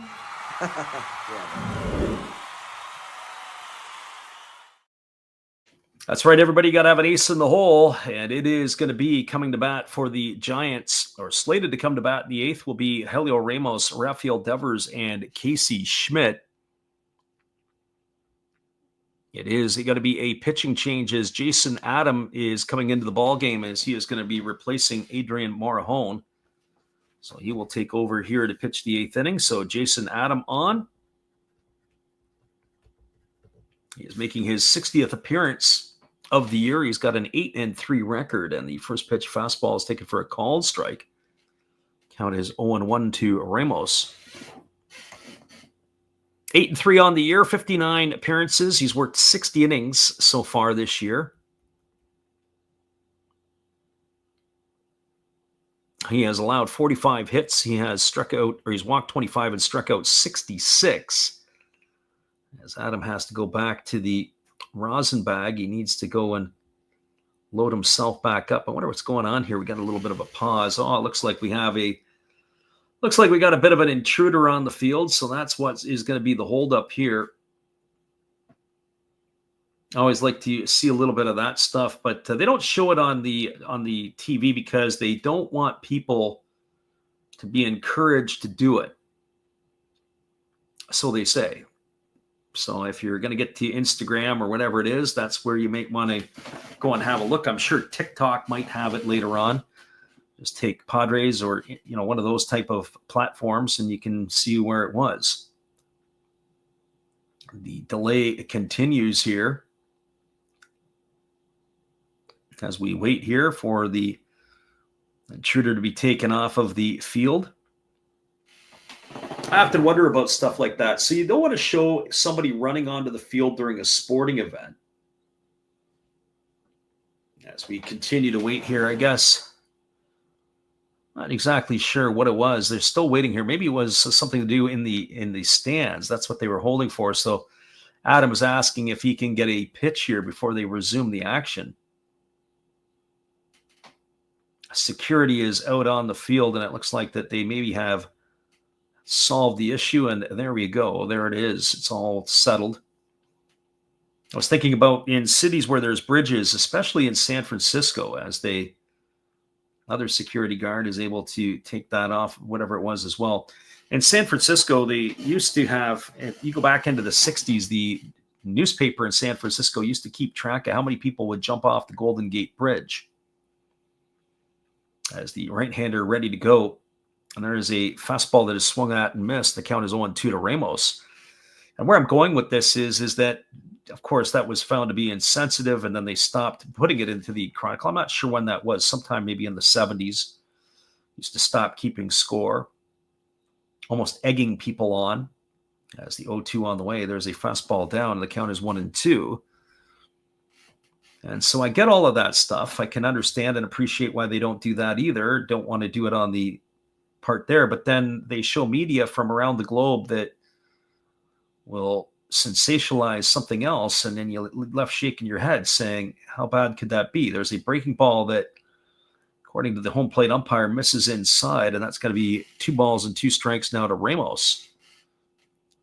Pitch looked pretty darn good to us, and it looked like it was pretty good on the K-zone as well. Wonder what the Hawkeye had to say. Here's the pitch. Fastball swung on. This ball is lifted into straightaway center field. Camping out underneath it is the center fielder. That is Johnson. He's going to make the catch. And that is going to retire Ramos for the first out of the inning. So with Johnson going into center field, moving over to left field is Ramon Laureano.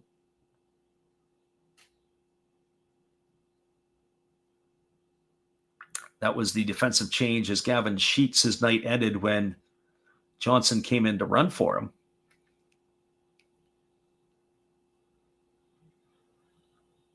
So that brings Rafi Devers to the plate, and he swings through a first pitch fastball, and the count is quickly 0-1. Devers officially 0 for 2 tonight. He has struck out and he has walked, as well as flying to left field. Gracie Lynn said it could have been a fan with a laser. There's a fastball that misses upstairs, and the count goes to 1-1. Also curious to see where it's going to go. I was just saying about, certainly when you think about news media and they reported incidents around the globe, whatever it is, as there's a breaking ball taken for a called strike, and the count is 1-2.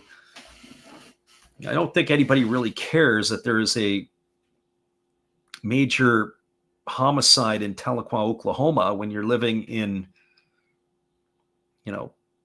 Denmark. That's where I'm headed with it. So there's a fastball that misses upstairs. The count goes to 2-2. So the way that the media will report on these major events in far off places, but yet they don't want to show the guy running on the field, or they don't want to show the other stuff. And I can understand all of it, but not some of it. There's a ground ball hit over to second, fielded by Iglesias. He throws to first, and that is going to retire Devers. Ground out 4-3. And I guess that's as far as I really want to go with it in this conversation, or at least in this ball game here tonight. So 2 gone here. The intruder's off the pitch. That brings Casey Schmidt to the plate. We've had intruders with some of the offense here tonight, or maybe imposters is a better word. Schmidt 0 for 3 tonight, has struck out twice and flown to right. As the right-hander kicks and delivers, there's a breaking ball that's taken for a called strike, and the count is 0-1. So no balls and 1 strike it is. Schmidt batting from the right side here as he waits on the delivery from the right-hander Adam, who fires a breaking ball that misses down and away. Count is 1-1. Giants are definitely running out of outs. There's 2 gone here in the 8th, down by 4. It looks like watching an elevator go up and down at a shopping mall. It's just up and down they go. Right-hander Adam works himself to the belt. And now the pitch on the way. It's a breaking ball swung on and grounded foul over on the third base side, and the count is 1-2. And I would have figured if they were going to have an opportunity to jump the Padres, this is the part of the lineup that they would have needed to have done it with. So 1 ball and 2 strikes as the right-hander works again to the set. Now he kicks and fires. It's a fastball that misses down, and the count goes to 2-2. I think Major League Baseball has to take that live umpire cam during the game here and shelve it. Use it for the replays, but don't use it for the game. This is hard to watch.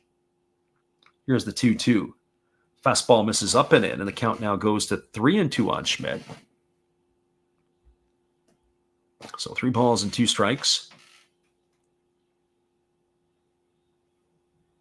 So Schmidt looking to find his way on here as the full count pitch is on its way. Right-hander kicks and delivers. Breaking ball swung on and missed. That was kind of strange. It looked like Schmidt had swung after the ball had already gone by him. And he's gone. He's picked himself up a sombrero tonight. He's out for the 3rd out of the inning.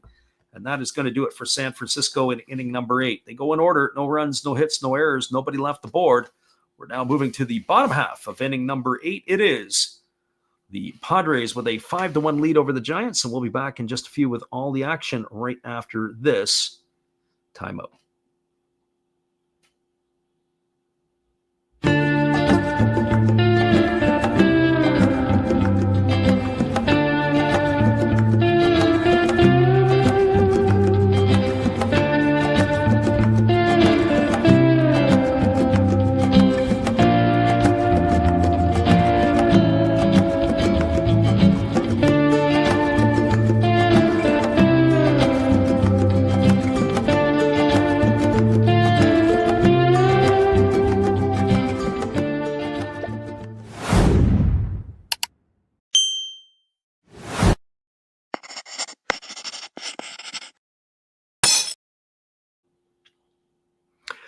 Welcome back, everybody. It is going to be the 9-1-2 hitters slated to come to bat for the Padres in their half of the 8th, and we'll come right back in just a couple of moments with all the action after this musical timeout.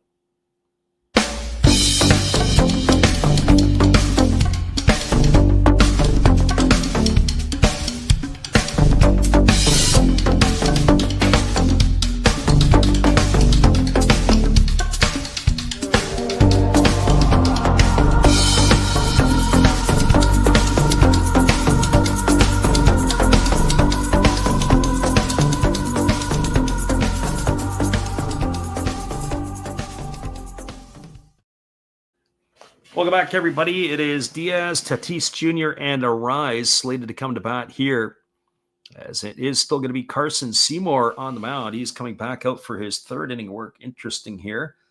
Already 44 pitches for the right-hander as he rocks himself into the motion and delivers. The first pitch is a 96-mile-an-hour fastball swung on and missed, and the count is quickly 0-1. Diaz tonight is officially 0 for 2. He walked and scored a run his last time up. He's bounced into a fielder's choice and has grounded out as he swings and fouls that one away. And the count now goes to 0-2. So no balls and 2 strikes.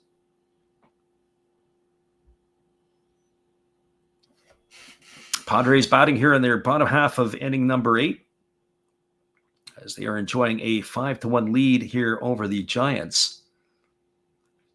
They win tonight. The Padres will pick up their 70th win as that breaking ball misses inside. The count goes to 1-2. If this score holds, if the Giants take this one on the chin, they will fall 4 games below 500. They're going to have to do a lot of work between now and the end of the season if they want to find a way to reach the playoffs. Fastball swung on, popped up on the right side of the infield. Calling everybody off is the second baseman Fitzgerald, and he's going to make the catch. And that is going to retire Diaz. He's going to be gone for the 1st out of the inning. So 1 up and 1 away. That'll bring up the top of the order in Fernando Tatis Jr. Well, for Jr. tonight, it's been an interesting night for him. He has 0 for 2 officially, but he's been on base all 4 times he's come to the plate. He's reached twice on errors, and he has walked twice. He's driven in a run, and he has stolen a base as he takes the first pitch down for a ball, and the count is 1-0. So 1 ball and no strikes as the pitch is delivered. It's a fastball that also misses down, and the count goes to 2-0. At times, it can be really fun to watch Tatis play. He does some really cool things. And then there's some other times you watch him and you wonder if he's disengaged. There's a fastball swung on and pulled foul over on the 3rd base side. The count is now 2-1. What I mean by that is I've sometimes seen him in games where he just refuses to cover balls that get hit to center field. He just stands there and watches. There's a fastball swung on. This ball is going to be lined, and it's going to be a leaping catch by the third baseman, Casey Schmidt. And Tatis is going to be retired for the second out of the inning. He's gone for out number 2. And that is going to bring up the first baseman in Luis Arraez. Well, for Arraez, he is officially 1 for 4 tonight. He has doubled in his 4 trips. He's also stolen a base, his 8th of the year, and he's driven in a run. And the first pitch is a fastball taken for a called strike. The count is 0-1. There is action in the bullpen. Both Robert Suarez and Wandy Peralta are up and throwing for the Padres. As there's a fastball that misses outside, and the count goes even to 1-1 on Arraez. Arraez slowly inching that average back up to the 300 mark, hitting 290 on the year. And there is a fastball swung on, is grounded softly to second, fielded by Fitzgerald. Arraez is going to do the obligatory jog to first. He's gone on a ground out 4-3 for the third out of the inning. And that is going to do it here for the Padres in their half of inning number 8. No runs, no hits, no errors, nobody left aboard. We're moving to the top of the 9th inning. Your score is the Padres 5 and the Giants 1. Can the Padres finish it off? Well, we're going to find out when we return right after this. Or will the Giants have an epic comeback for their fans tonight? We'll be right back in just a few.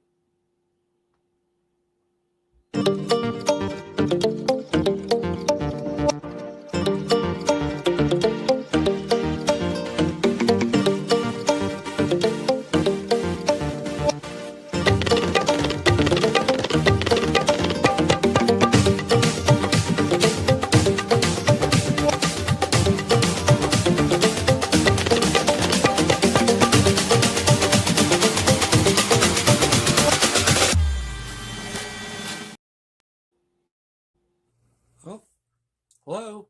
Oh, hey. Yep. I'm just sitting here listening to Freddie call another game here on YouTube. Oh, yeah, going really good. He's calling a great game. Really exciting. Lots of stuff going on. You're lucky it's commercial break right now. I got a second. Oh, yeah, of course I'm having a cold one. Oh, yeah, got plenty of videos coming up this week. You should stop in. Check them out. Leave a like, tell other people. But Freddie's coming back. I got to go catch the game. I will check in with you later. You have a good night, buddy. Bye. Welcome back, everybody. It is going to be Robert Suarez coming to the plate. Coming to the mound here. It'll be Dominic Smith coming to the plate. It'll be Smith, Koss, and Bailey slated to hit here in the 9th inning. Interesting, they're bringing in the closer with a 4-1 lead. I'm not going to tell you maybe what the fragility is like of the Padres at the moment, as they've got to get themselves, their closer, some work in a non-save situation. They did have a lefty up in the pen in Wandy Peralta. We thought maybe it would be Peralta coming in with the 4-run lead, but nope, it is going to be Suarez here. So Suarez taking over.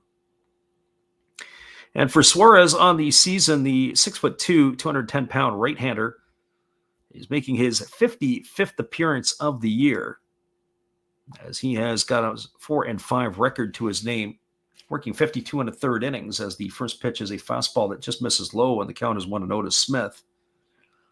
He has walked 14 and struck out 55, while pitching to a 327 earned run average. As we said, this is not a save situation for the right-hander. There was a fastball swung on. This ball is lifted into deep left field. Moving back onto the warning track, it is slicing, but it is right into the glove of Laureano. As he's only a couple of steps to the wall, Smith sent the ball for a ride. But he is going to be retired for the first out of the inning, and that is going to bring up the shortstop in Christian Koss. For Koss, he is 0 for 3 tonight. He has flown out to center and struck out twice. And defensively, he's been a bit shaky. He made an error back in the first inning, leading to the first Padre run. He swings at a fastball, grounds it up the middle. Bogarts fields it on the run. He fires to first, and Koss is retired on a ground out 6-3. So 2 quick outs here on 3 pitches. That's going to leave it all up to the catcher, Patrick Bailey.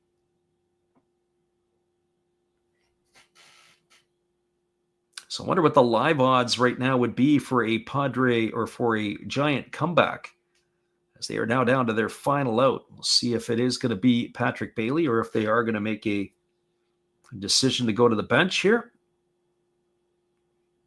It looks like we've got another stoppage in play in the outfield. So make sure you guys it looks like all the people are getting their phones out. So we're going to have some more entertainment and some action. Probably another pitch intruder onto the field in the outfield. Looks like a lot of people are up. So you got to take a peek at it right away. I don't know. I should probably pounce over to the other part of YouTube and see if somebody's already put it up on there yet. But we do have another stoppage, as we do have that pitch intruder that is running.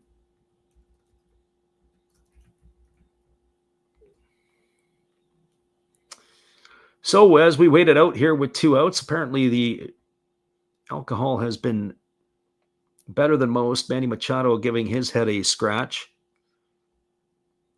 Suarez is going to want a pitch or so here in between while they wait. But now we are ready to go back to the action. As the pitch on the way is a fastball that is swung on and missed. Count is 0-1 to Bailey. We'll have to see what has been put up on the channel. So if you're searching Instagram tonight, look for people's accounts, look for the YouTube to see if they have anything that would be, I guess, within the last hour, probably. See if anybody is doing anything like that. But nobody, San Diego Padre fans, nothing there. So here comes the pitch. It is a fastball that misses upstairs, and the count goes to 1-1 on Bailey. So 1 ball and 1 strike. Again, the right-hander Suarez leaning in, getting the sign. And now he works himself into the set position. The 1-1 on the way. Fastball swung on and fouled away, and the count goes to 1-2 on Bailey.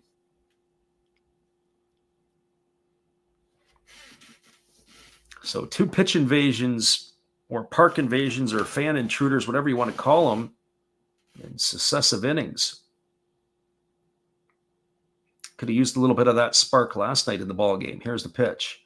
Fastball misses way outside. It's now 2-2 to Bailey. Not sure what it is. Bailey here, maybe it's just an imposing figure at the plate. We've said before, just throw him some strikes and see what he can do, because I'm not really impressed with his swing. His glove is a different story. Here's the 2-2. Fastball swung on and lifted foul into the seats down the right field line, and the count remains at 2-2. Suarez gets himself a new baseball. He works it up. Ready to go all over again. Should Bailey find a way on, it's Grant McCray waiting on deck. There's a fastball at 100 miles an hour, swung on and fouled away. And the count remains at 2 balls and 2 strikes.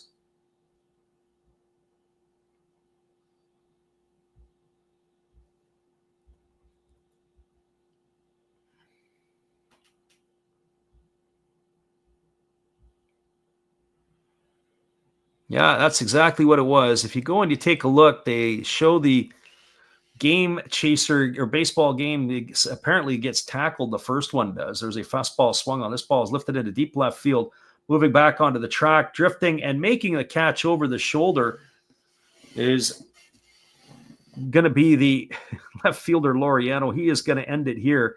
That is the 3rd out of the inning. So that is going to do it. But it looks like it was a young kid who ended up getting onto the field. It wasn't your normal adult that would be running onto the field. So that is going to do it here for San Francisco in the 9th. They go in order, no runs, no hits, no errors, nobody left aboard. Your final score is the Padres 5, the Giants 1. Come on back. We're going to wrap it up with the out-of-town scoreboard.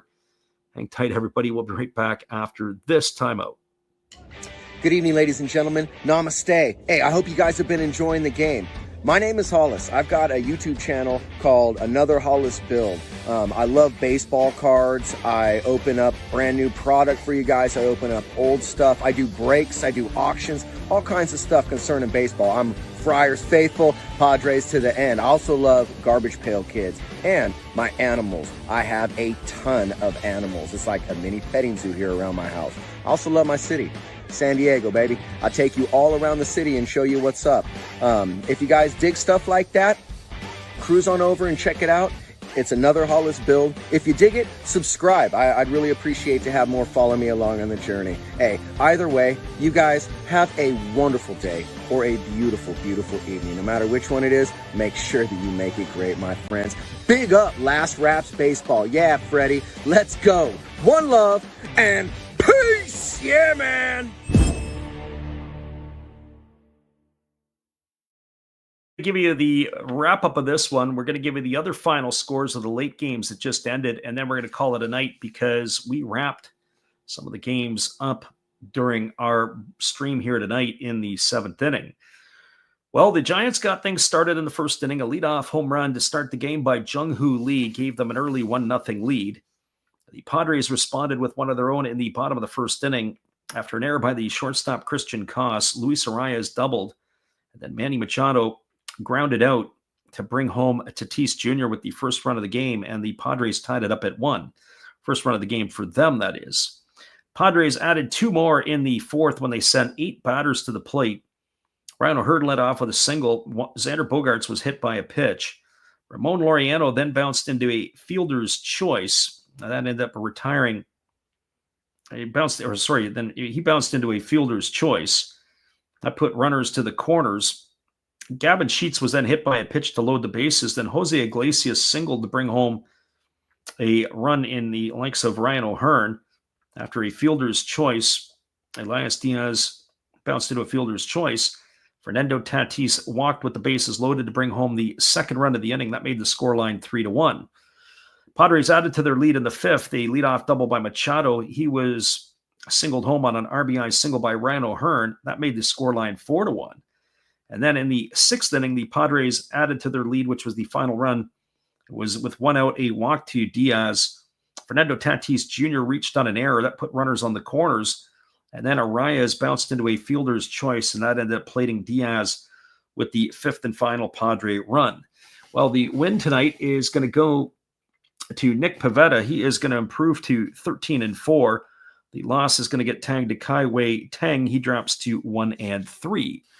The other scores that we didn't get to around Major League Baseball that were not finals at the time, the Yankees, held on to win and beat the Tampa Bay Rays 13-3, 13-16-1 for the Yanks, 3-8-0 for the Rays. Rodon gets the win. He goes to 13-7. Baz takes the loss. He is 8-10.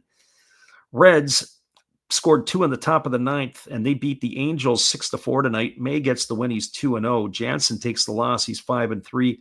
And Santillan gets his 4th save of the year. The other final score in Arizona, the Diamondbacks beat the Guardians 6-5, 6-9-0 for the D-backs, 5-8-1 for the Guards. Burgos the win, Heron the loss. Saalfrank gets his 2nd save of the year. And that is your late scores that we didn't give you earlier on. All right, everybody. Well, our friend Gracie Lynn says, thanks again for the call of the game. We appreciate it. And hopefully we can maybe give you one more call tomorrow night. We're a little 50-50 on it. We'll see what we can do. A lot depends on what happens between today and tomorrow. I've got to get some work done before I shove off out of town. Look for us in September when we'll be back to call more games. Once again, you've been on the Last Raps Baseball YouTube channel.